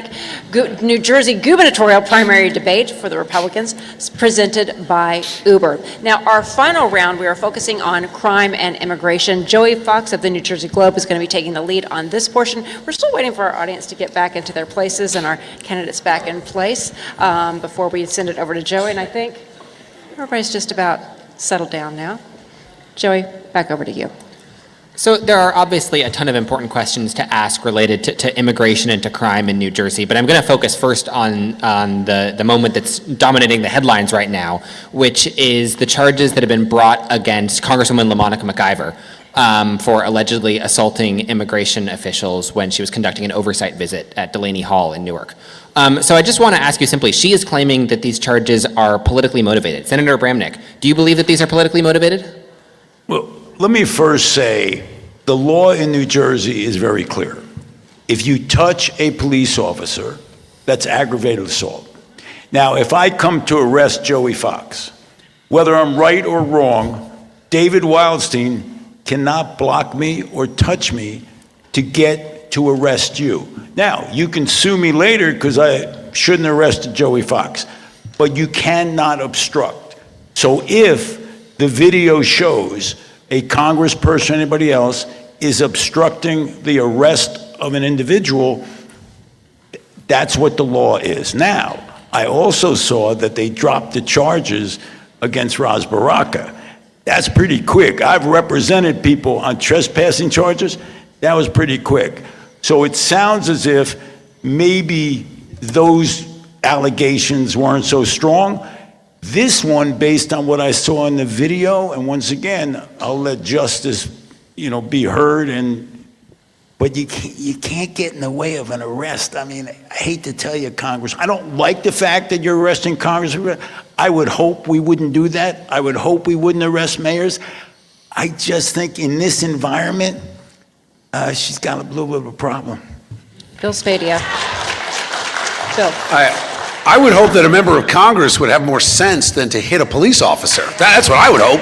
So I hope she is charged to the full extent of the law and serves whatever punishment is appropriate. We need to protect our members of law enforcement. This was a total political stunt by a bunch of folks that have Trump derangement syndrome and are complicit in the sanctuary state that is crushing our budget and endangering our communities. So it's too bad they dropped the charges against Ras Baraka. But I'll tell you this, the Democrat Party is so radical in their leadership now, this might actually catapult him to the nomination. God willing. First of all, this is a federal detention center that's detaining people that came here illegally and committed crimes. I don't know exactly what it is that we're protesting.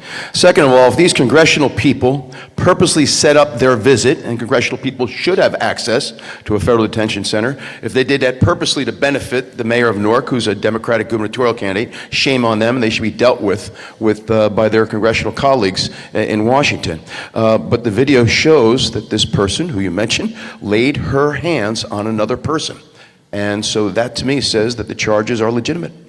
So all I can tell you is pretty sad when we get to the point where our society is so divided that political leaders are being arrested and it's us versus them. Once again, this is a dangerous, dangerous foreshadowing of the future of our country if this continues, and we need to stop all of it. So, Mr. Chettarelli, I want to follow up on something that both of your opponents briefly mentioned, which is the fact that interim U.S. Attorney Alina Habba chose to drop the charges against Mayor Baraka. Do you think that was the right call? I think it was the right call to level charges against the congressperson who laid hands on the law enforcement professional. Well, but so I'll ask again. I mean, like, this was the original impetus for this was the arrest of Mayor Baraka. I'm not an attorney. Okay, so I trust her judgment. I think she's done the right thing thus far, and that includes charging this congressperson for aggravated assault. But that's my point. My point is, even if the arrest of Ras Baraka was improper, wrong, or there wasn't evidence, that's a different issue whether you can get involved. I'm recommending everyone, if you see a police officer arresting somebody, like, you can't stop it even if it's illegal. Even it's illegal, you can sue later for damages. So that's why I'm saying one has very little to do with the other. Bill. Well, I'd like to know if there'll be charges at any level to some of these Democratic mayors who are actively evading ICE and protecting the illegal residents that they have from capture. They're blocking the enforcement of the law. I'd like to see Alina Habba start to talk about that, because we cannot have elected officials actively and openly flaunting and breaking the law because of their political persuasions. It's outrageous. So I'll drill down next on more of sort of the everyday worries that New Jerseyans have about crime. I think everyone on this stage is going to tell me that they would fight crime as governor and work to make New Jerseyans feel more safe. What specifically would you do to do that? I'll start with you, Mr. Spadia. What are 2 policies that right away you would work to implement that you think would bring down crime? First thing I'm going to do on that very busy day one, very busy, is declare a state of emergency. You give us a call down at Drumthwacket. I'll take your call. You'll take my call? Yeah, sure. Thanks, John. Appreciate that. That's good. It's good to know. On day one, Backup plan. Come on down for breakfast. Day one, declare a state of emergency when it comes to public safety, and we're going to suspend bail reform. Bail reform has got to go. It is completely outrageous. Step 2 is we're going to empower the Attorney General to change the rules of engagement for our police officers. The way to get safe streets is we need our cops to be able to do their job. Right now, they're looking over their shoulder. They're worried about being the next viral video. They're worried about the governor's office and the AG coming after them for doing their job. This Attorney General charged a police officer in a shooting in South Jersey after the last AG said the police officer was doing his job. So we've got a politicized department in the AG's office now. We're going to end that. So end bail reform and start enforcing federal detainer orders, working directly with enforcement and removal operations. And I'm the only one on this stage who's had the conversation with Tom Homan about what that day one looks like. We have a number of repeat offenders in this state, and part of that is there is no real effectual warrant squad, meaning there are thousands of warrants outstanding where there are people who violated the law, but the only reason we find them is because they're pulled over by accident or they're arrested for something else. We must start by making sure those warrants are executed and we bring those people to justice. We absolutely smart. No bad. The other one is juvenile justice. I don't think there is any. You could steal a car 4 times as a juvenile, you're not going to jail. The theory was, and I think it's a theory that I learned in law school, it's all about rehabilitation. Well, let me tell you about that 15 or 16-year-old who stole a car 4 times. I'm not sure you're going to rehabilitate him. Maybe you should put him away for a short period of time, or maybe for a long period of time.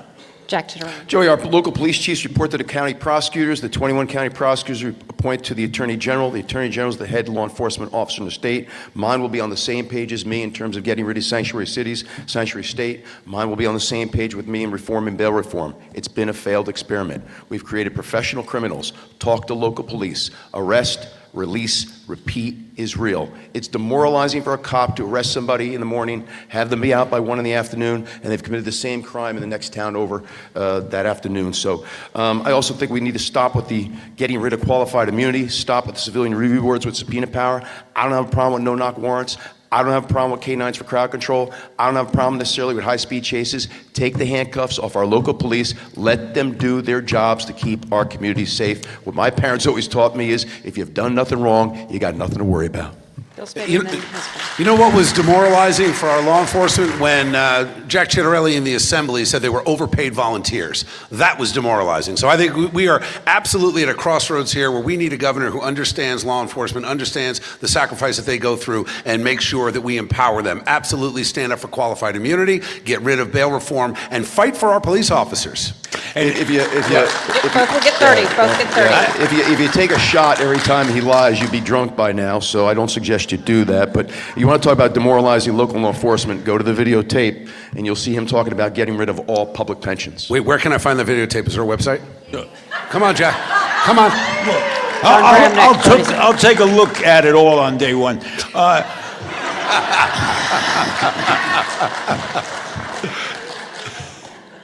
We need to upgrade some of the offenses from a 3rd degree, which is a presumption of non-incarceration, to a presumption of incarceration, which is a basically a second degree, because some of these third degrees are pretty serious, especially in terms of car theft. And even the Democrats are jumping on the bandwagon now because they realize they're getting the same heat from their constituents.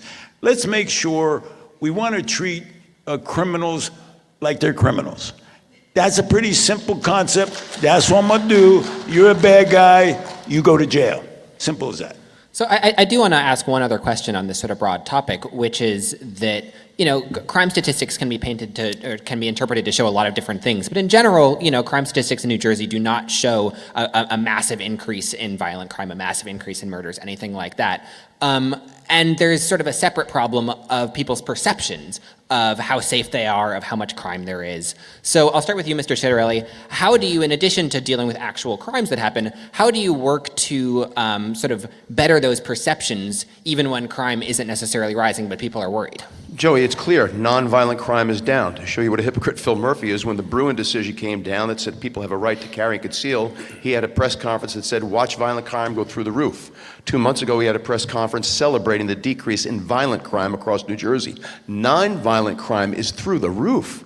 Break-ins and car thefts because of the professional criminals we've created through the failure of bail reform. So I couldn't disagree with you more. Look at the statistics. Nonviolent crime is up. And if you're a first-time nonviolent offender in my administration, what I'd like to see is criminal justice reform. When you come before the judge, first-time nonviolent offender, you could do your time, which costs taxpayers $50,000 a year. We give you an ankle bracelet, send you to vocational training for $50,000 a year, or you go in the military. But we're not letting you go just free. And let me say one other thing.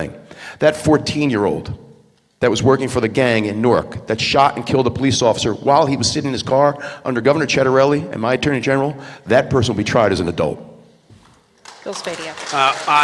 On this issue of crime, statistics are always misleading. If you look at Monmouth County, you have a double-digit increase in car thefts, and now 2/3 of those car thefts accompany a home invasion. So we have this escalation of nonviolent turning into potentially violent. So people are fearful, no doubt about it. In Louisiana, the new governor worked with the parish prosecutors to start charging 14-year-olds across the board. I mean, obviously, I favor the death penalty for cop killers. And I think that is something that is very important to get back. That obviously is something that's going to have to go through the legislature, but I favor that. But across the board, 14-year-olds for certain crimes that endanger people should be charged as adults. We've seen the closure of, I believe it's 5 county jails over the course of the last few years. We need to reopen them and fill them, and we're going to do that because when you end bail reform, you're going to end a lot of these repeat offenders. Mr. Bremnick, I want to let you weigh in, but I also am curious, just because Mr. Spadia brought it up, would you support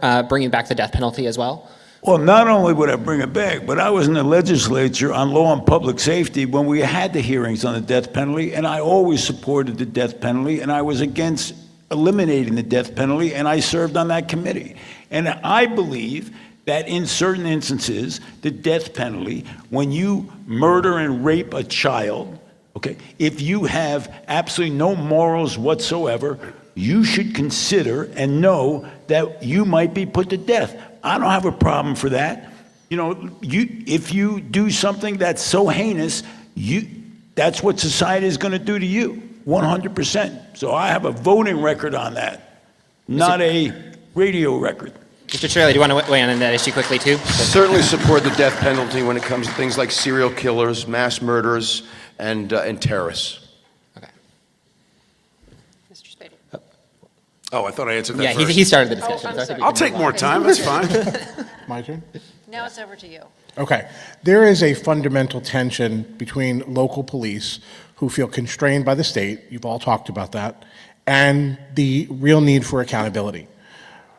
We know that the death penalty and bail reform are part of the Constitution, which can be changed, but what is an example of something state government needs to stop doing to allow local police to be able to safeguard their own communities? And we'll start with Assemblyman Citarelli. We need to start by stopping this discussion about getting rid of qualified immunity for our local police. We need to stop with this discussion of having civilian review boards with subpoena power at the local level. We have a hard enough time finding people to serve on the Shady Tree Commission. We're going to ruin this profession. I think we need to take the handcuffs off. Murphy's Attorney General has said things like this: we're not doing no-knock warrants. Are we supposed to knock politely before entering if there's a mass murderer behind the door that we're trying to track down? I don't have a problem with no-knock warrants. I don't have a problem with canines for crowd control. I don't have a problem necessarily with high-speed chases. These are trained professionals. We've got flash mobs on our Jersey shore because of a lack of respect for law enforcement. We have curfews on our Jersey shore, our boardwalks. If you own one of those businesses and you only make your money 3 months out of the year and you have to close at 9 o'clock at night now because of flash mobs, let law enforcement do their job. My Attorney General will work in partnership with the 21 county prosecutors that let the local law enforcement community know we've got your back. You're trained professionals. We're going to let you do your job. What? It's gotten so sorry. crazy. I'm sorry. Hold on. Yeah, Sorry, go ahead, John. I pointed to Bill. That's all right. Well, He it's started. got, oh, thanks. I'll yield my 2 minutes. I think the craziest piece of legislation in my two decades in the legislature was a police officer who sees a child who's 13 smoking marijuana and drinking beer cannot call the parents. If they call the parents, Phil Murphy signed the law that said the police officer is a criminal. That's as insane as it gets. And the Democrats wonder, hey, why is the state moving slightly to the right? Why are Republicans doing better than ever? That stuff's nuts. You're basically telling a police officer you can't call the parents. And then what happens is this gets out in the community because, be honest with you, some of them are better than some of the lawyers I know. They know when they get in trouble, and they know when they're not going to get in trouble. The word spreads pretty quickly, and then all of a sudden when they get pulled over, and you watch these shows, Cops, right? Everybody's talking back to the cops. I don't talk back to the police. I just apologize. Bill Spadia. What separates me from the two career politicians on this stage is that I am a man of action and courage. And I will use the power of the executive to solve these problems immediately. We can't wait. Our neighborhoods are in distress. Our police officers are concerned that they can't do their job. We have to use the power of the executive by declaring an emergency to uphold qualified immunity, to get rid of bail reform, to start enforcing federal detainer orders, and eventually, yes, we need to start charging all of these young kids who are involved in any level of gang activity as adults. So we have to be aggressive with how we do it. And I believe the only way to do that immediately as an executive in that first day is to declare a state of emergency, which I'm going to have the guts to do. Micah, another very simple example under this Attorney General, when a law enforcement officer, even if they haven't discharged their firearm, they have to use a use of force report if they've removed it from the holster. I don't think that's right. Let's get our cops back out on the street. Under Governor Cettarelli, my Attorney General, and our 21 county prosecutors, our local police will not have to do a use of force report unless they discharged their firearm. Okay. Is there any example of something Trenton needs to keep doing to ensure accountability of local police?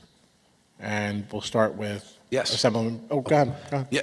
Let me tell you what I think they ought to keep doing. I think that we have a situation with expenditures and staffing in state government, and I think it's quite okay that some state government employees continue to work remotely from home. I don't know why you'd force every single person back to a state office. I think that we ought to be taking those state offices, especially on the Trenton waterfront, monetizing those, turning that into a destination where people feel safe and can spend money and bring in ratables and tax dollars and revenue. But I believe that the one thing that came out of COVID that will enable us to cut down on some congestion is allow certain state employees to continue working at home, and we're going to enforce that. So, Micah, you want more accountability. The police officers are wearing cameras, body cams, 24/7. I don't know anybody in this room who wore a camera 24/7 and needs more accountability. Maybe the bad guys should wear cameras too. The bottom line here is they're under such surveillance now, there's nothing else you need to do. All you have to go is go to the videotape. Final. One thing that ultra-liberals have been promoting, which I'm totally against, is making internal affairs records going backward and forward public, making personnel records going backward and forward public in the name of accountability and transparency.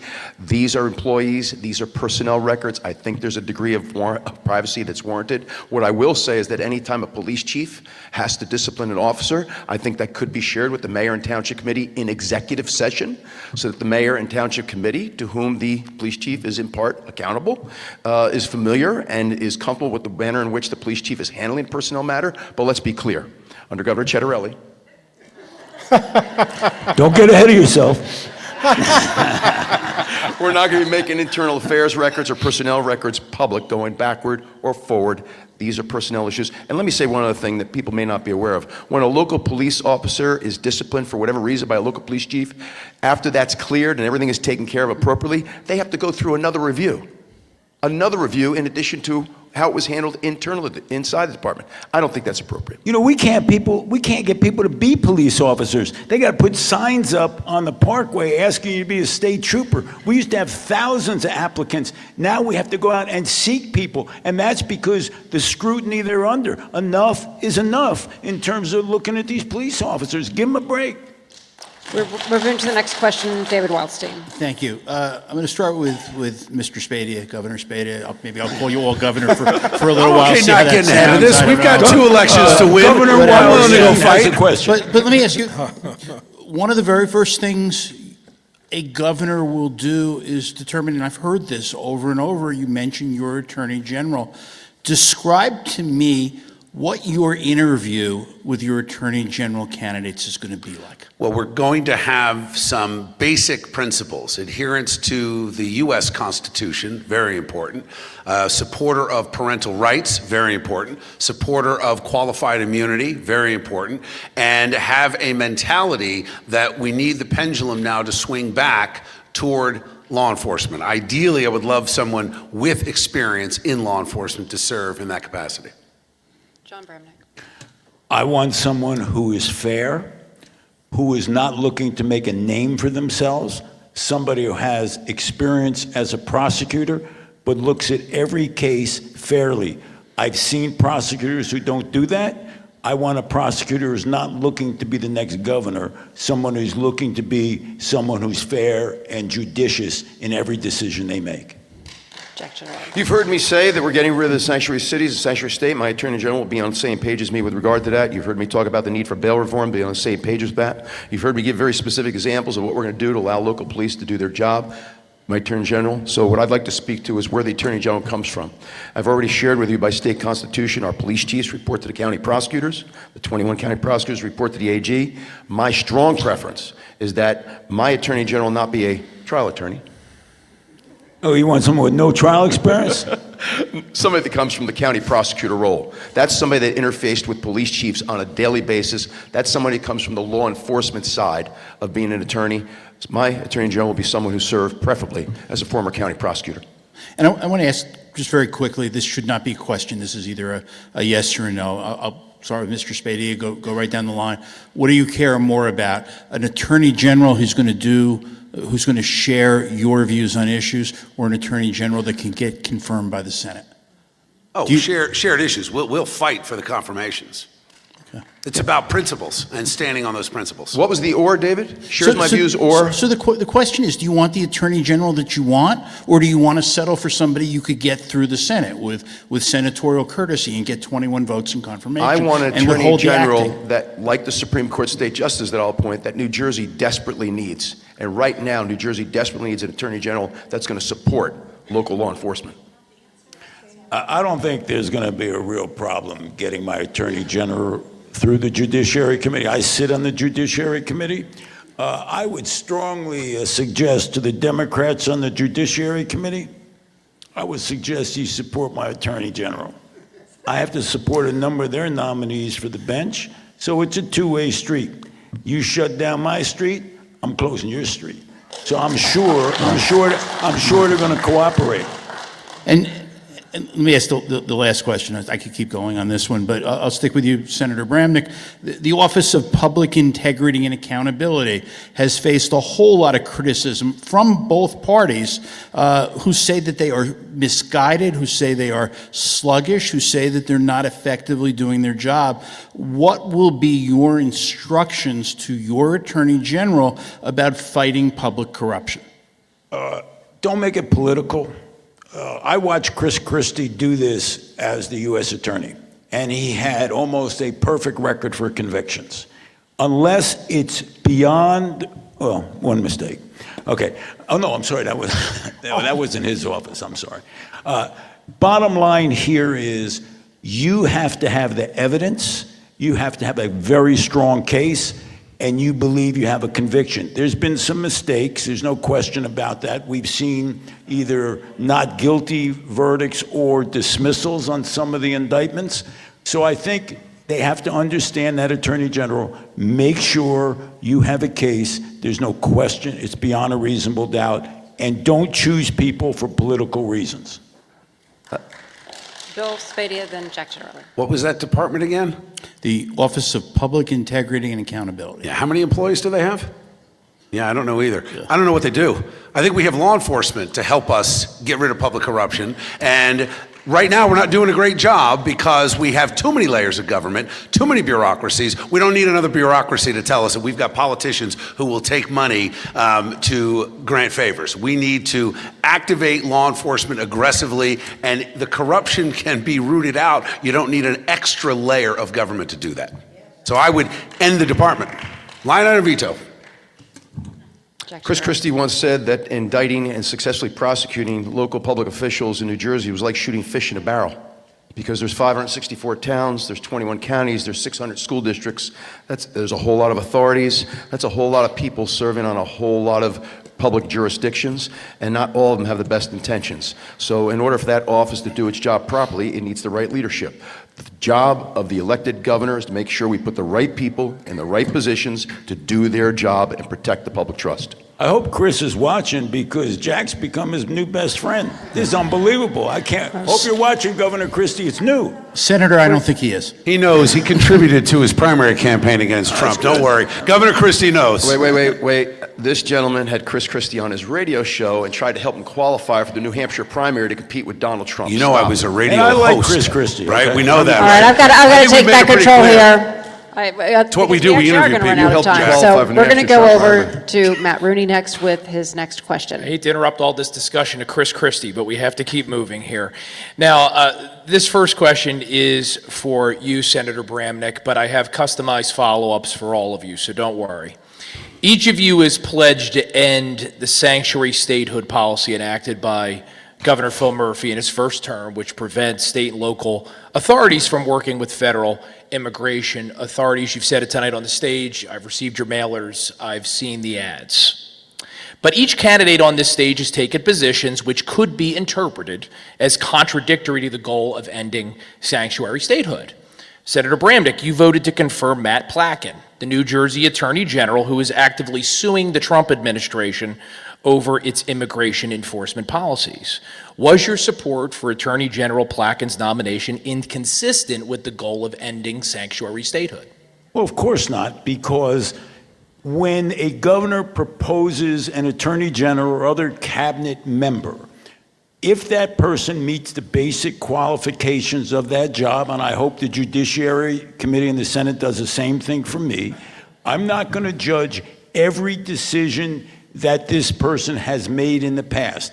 I am going to give that governor the right to pick his cabinet, just like I expect that Judiciary Committee to pick to support my cabinet officials. Now, I don't agree with a number of things Matt has done, but I do believe that there is some discretion that a governor is given when appointing an attorney general. But I will never permit a sanctuary state to exist as the governor of New Jersey. Jack Ciarelli's next. Well, I thought you said you were going to customize yes. it, Matt. Oh, we could do it that way too. That works. Yeah. So we'll just keep moving that way on the stage. Assemblyman Ciarelli, in your last run for governor, you endorsed granting driver's licenses to illegal aliens. Do you believe that position is inconsistent with the goal of ending sanctuary statehood? I'm going to continue to work with the president. We spoke about that last week when we spoke about making the country and New Jersey safe again. We do that by getting rid of sanctuary cities, by getting rid of our sanctuary state status. I told him my attorney general will not be suing the White House for executive orders. We're not going to waste taxpayer dollars a day. We're going to show our support for what he's trying to do to keep the country safe. I'm going to follow his lead on the deportation plan. I do believe anybody that came here illegally, that committed the crimes in their place of origin, needs to go back. Anybody that came here illegally and has committed crimes since they got here needs to go back immediately. And then we're going to see what he's going to do with everyone else who's here illegally. And so at the end of the day, if he's going to deport all 14, 15, or 16 million, I support the president. He was elected on the promise of making the country safe again. If by chance there are people he's not going to deport, I believe we have to know who they are. We can't have people here not knowing who they are. When somebody comes here from a foreign country on a work visa, we give them a government-issued ID. Doesn't mean they get a right to vote. 17-year-olds get a driver's license, don't get a right to vote. We need to know who people are. That idea was given to me by police officers, local law enforcement. I believe it's a homeland security measure. If there are people who are not going to be deported for any reason, and let's not forget, the president did offer DACA back in his first term. If they're not going to be deported, we need to know who they are. We can't have them living in the shadows. And Mr. Spadia, you've endorsed a pathway to citizenship for illegal aliens, which is a species of amnesty. Is your support for a pathway to citizenship consistent with the goal of ending sanctuary statehood? So let me talk to you at home now. If you're an undecided voter, what you're hearing tonight are talking points, political speak. You got one guy that just based on a textbook qualification would support somebody who has, in their term in office as Attorney General, has actively gone after parents and gone after school boards. You got the other guy who didn't answer the question. Clearly, he still supports driver's licenses for illegals. Now, to the question, I think it's funny that we have a moderator here that literally read an attack mail piece to ask me that question. Out of 15,000 hours of all of that I've said on the radio and TV, they found one clip from a TV show I did about 8 years ago, and in that clip, I was asked a question as to whether or not a legal visa holder who had run afoul of the system and became undocumented, should they have a pathway if they have no crime, they own a home, they are married with kids in school, paying their taxes, and I said, absolutely. Nowhere, Matt, have I ever advocated a pathway to citizenship for illegal aliens. That was a very specific point that I made, and actually, it's supported by the President of the United States. I was attacked. Is there something wrong with a legal pathway to citizenship? We're not talking about somebody who's staying here illegally. We're talking about creating some path for citizenship. That's supposed to be bad for a family that's been here for 25 years paying their taxes. You want to rule out any way they could be a citizen? Let me tell you something. That doesn't make any sense. I'm proud that you said, Mr. Spadia, that you might support a path for citizenship. Good work. Matt, are you wrapped? Okay, so we're going to go next over to Joey Fox. So we're going to try to fit in two more questions, so we'll try to make these last two quick. This is something that several of you already brought up tonight, but I want to hone in on it specifically, which is pop-up parties on the Jersey Shore. This is something that every summer, residents and local politicians on the Jersey Shore kind of raise again as an issue. I know that there have been bills in the legislature to deal with this. Mr. Spadia, what do you think should be done on a state level about these parties? We need to empower law enforcement to arrest more people. I mean, there are local laws that are being violated in terms of the number of people that are gathering outside. We've handcuffed our police officers. So, I believe we need to start charging 14-year-olds as adults, as the governor in Louisiana and the parish prosecutors, they saw in Baton Rouge crime reduced by 40% when they started charging 14-year-olds as adults. We need to start treating criminals as criminals. And these pop-up parties are disruptive. They disturb the peace. They ruin local businesses. They put people in fear of their lives. It's 100% unacceptable, and the state needs to use state police assets and resources to shore up these shore towns to make sure they can protect themselves against this outrage. First of all, I cannot believe that the state of New Jersey would ever permit what basically is a riot. I've heard in the political jargon, lock them up, lock them up, lock them up. You're in a riot at the Jersey Shore? lock them up. Make the parents drive down, okay, from wherever they are, let them come down and make sure that the parents are aware that these kids are out of control. I would give no leeway whatsoever to rioting anywhere, especially on the sacred ground of the Jersey Shore. Jack Chitterelli. You know, Joey, I grew up at a time, and I think a lot of the people did too, that if your parents got a phone call from the local police, your teacher, or the nun at catechism, you were in serious trouble at home. I'd like us to get back to that day when we have respect for authority. But listen, the times call for different measures. We've got pop-up parties, we've got flash mobs, we've got juvenile crime because of bail reform, they're able to get out. Gangs are employing young people to commit crimes, and so we need to get tougher when juveniles are engaged in bad things in the community, and if that means serious reform to the juvenile justice system, then so be it. But we need to react. We're not going to have flash mobs on our Jersey Shore when I'm governor. And so I want to end this debate before we get to closing statements on a question that's very specific to where we are right now, which is the city of Newark. It, like a lot of New Jersey cities, is a place where a lot of residents, most of whom are Black or Hispanic, feel left behind on the issues that we've talked about tonight, feel left behind on affordability issues, feel left behind on their local schools, feel left behind on combating crime. And so I just wanted to ask you three, how do you change that? You are three politicians who live in the suburbs, whose political bases are in the suburbs. What is your message for urban New Jersey about how you will fix their problems? I'll start with you again, Mr. Spadia. Well, in Newark in particular, you've got and have had a series of failed mayors. Cory Booker, now Ross Baraka. It's a disaster. 9 out of 10 kids can't perform at grade level. You have a crisis with lead in the water. You've got streets that are in disrepair. You have a lack of jobs. And you've got a fear among parents that someone might get shot walking their kid to school. It's outrageous. The commitment I have made in Newark is twofold. Number one, we're going to force school choice to give parents an opportunity to get their kids out of these failed schools. Number two, we're going to create opportunity zones. You know, one of the things that we didn't talk about or touch on tonight, we have 200,000 manufacturing jobs in New Jersey. That's down from about 500,000 just 10 or 12 years ago. We need to double the number of manufacturing jobs. And what I have proposed is a 10-year moratorium on corporate taxes for any business that will come into a place like Camden, like Newark, and the job will be very simple. 100% legal employees and 80% local. And we're going to be able to house them and bring housing prices down by using the affordable housing units that we take out of the suburbs and put them into the city. The other thing on the water issue, very quickly, we've seen success, and I've met with New Jersey American Water on this. They have a huge plan and opportunity where they invest their millions of dollars to revamp the water system on behalf of the taxpayers and the ratepayers, not $1 coming from the public funds. That can happen. It's worked in the suburbs. It will work in the cities. John Bremnick. So I was an urban councilman for 7 years in Plainfield, and we cannot ignore our urban centers. What we need to do, incentivize people to move there. For example, we could actually supplement and assist the building of luxury housing and eliminate any state income tax for those individuals who are willing to pay for expensive luxury housing, and we start to develop, because we do it with incentives. Instead of somebody going to Florida, I can say, hey, guess what? I got another idea for you not to pay state income tax, because people go to Florida all the time, so they don't want to pay the state income tax. How about if we say, hey, listen, I got an idea, urban center. We're going to create an incentive for you to move there. Those are the kind of creative projects we need.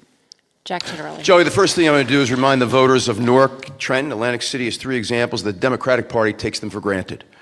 Phil Murphy promised them 8 years, economic justice, educational justice, environmental justice. It's been promises made, promises broken. And so, and I also remind, if you want change, you got to make a change. So the first thing I do as governor is improve the educational systems. The other thing is we got to get people to want to live in our urban centers again. I spoke before a business group in Atlantic City 2 weeks ago and reminded them that 100 years ago, 1925, the population of Atlantic City was 52,000. It's 37,000 today. What would 15,000 more residents mean to the local economy? So with the compelling housing, which I'm going to make happen, safe communities, good public education, recreational opportunities, people will live in our cities again, and we can achieve that kind of economic development and renaissance without failing on gentrification. All right, believe it or not, our time for questions and answers has wrapped up, and it is time now to go to our closing statements. Each candidate will have 90 seconds, and we determined the order by a random draw. Bill Spadia, you're going to go first, followed by John Bramnick, and then Jack Titterelli. Bill Spadia, you have 90 seconds. Thank you. First of all, thank you to everyone who tuned in, and I hope that you saw there is a clear distinction between the candidates here on stage, a very clear distinction, and as the only outsider on both sides of the aisle, the only one that has not held political office and worked as an insider. My two opponents have a combined 80 years as political insiders. If you want more of the same, you've got two choices right here. If we're going to break the status quo, if we're going to get back to a time where New Jersey is affordable. I remember a time growing up in the 70s, born in Camden, grew up in Cherry Hill, where you had working class folks able to afford a second home at the Jersey Shore. That just doesn't happen today. We've got out of control crime, an education system that is failing, a transportation infrastructure that is failing. And guys, for me, it's personal. Look, I'm the only pro-life candidate running for governor who's endorsed by National Right to Life and New Jersey Right to Life. I am the only candidate with an A rating from the NRA,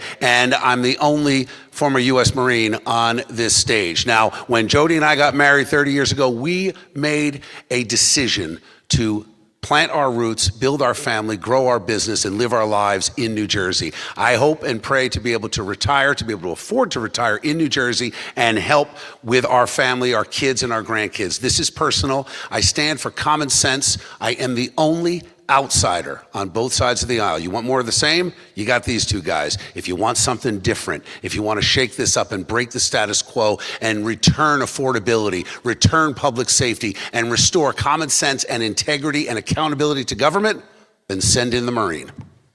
John Bramnick, your closing statement.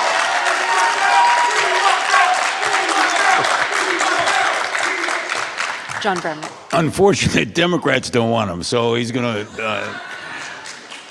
So I think Bill Spady was right. There is a distinction between the people on stage, and you can see it. Sound bites and scripts that are written for you, and everything you polled, then you repeat over and over again, hoping that the people out in television land hear you say those sound bites. That's not what I'm about. 20 years in the legislature, my concern was take care of constituents. Make sure you make people feel good about living in New Jersey. Make sure you create an environment to bring businesses back in New Jersey. Make sure that people know that we're one state, that we treat each other with respect. That doesn't mean that we don't follow the principles of the Republican Party. If we do that, if we follow the basic principles of the Republican Party, we will win overwhelmingly in November. If we simply follow some new script of hateful rhetoric, of us versus them, we are going to lose. Let's stand together as the Republican Party and show that our history is about less government and concern for fellow man. And if you vote for John Bramnick, I guarantee you everything I said today will not change, as it hasn't for my 20 years in the legislature. No sound bites, just real stuff from a guy who'd like to be your governor. Thank you. Jack Titterelli. The goal is to win in November, and I wouldn't be asking Republicans for the nomination unless I believed I was the best candidate to deliver that win, and President Trump agrees, and it's why I'm honored to have his endorsement. He endorsed me because of the energy I bring to the campaign. He endorsed me because of the ability to raise money. You need to be able to raise money. I've raised more money than my two opponents combined. You needed a candidate that's going to have coattails. We had coattails back in 2021. We flipped 8 seats. It was our most successful night in 34 years. We can flip at least 13 seats this year with me leading the ticket, and that produces a Republican majority in our state assembly for the first time in 35 years. We need a candidate who's going to point out the difference between the Democratic nominee and myself. They worry about pronouns. I worry about property taxes. They worry about supporting illegals and setting criminals free. I worry about supporting our local police and keeping our communities safe. They worry about a public school curriculum that's age inappropriate and not respecting parental rights. I care about parental rights. I care about the curriculum, and I care whether or not our children are being taught the skills they need to get a job right after high school because of vocational training or to get into college. This is what differentiates me from my opponents, and we'll get this done over the course of this campaign. Unlike governors on both sides of the aisle over the last 40 years, I'm not using this as a stepping stone to get to Washington. My only ambition is to fix New Jersey. I have very specific policy proposals. I'm an MBA CPA, I'm a 2-time successful business owner, and I've served at every level of government, term limiting myself every single time. It's a very unique resume for a gubernatorial candidate. We can win in November, and Donald Trump agrees, and I'm honored to have his endorsement.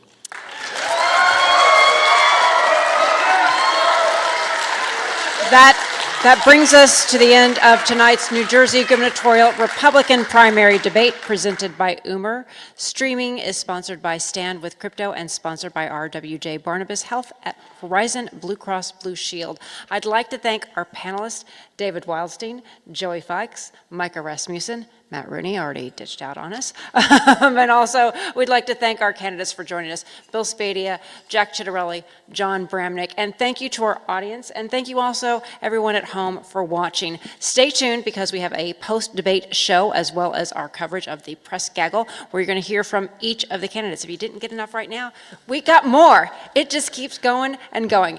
A reminder, if you have a vote by mail ballot, make sure you return that into a secure ballot drop box. In-person early voting starts on June 3rd, and primary election day is June 10th. I'm Laura Jones. Thanks so much for watching. Have a great night.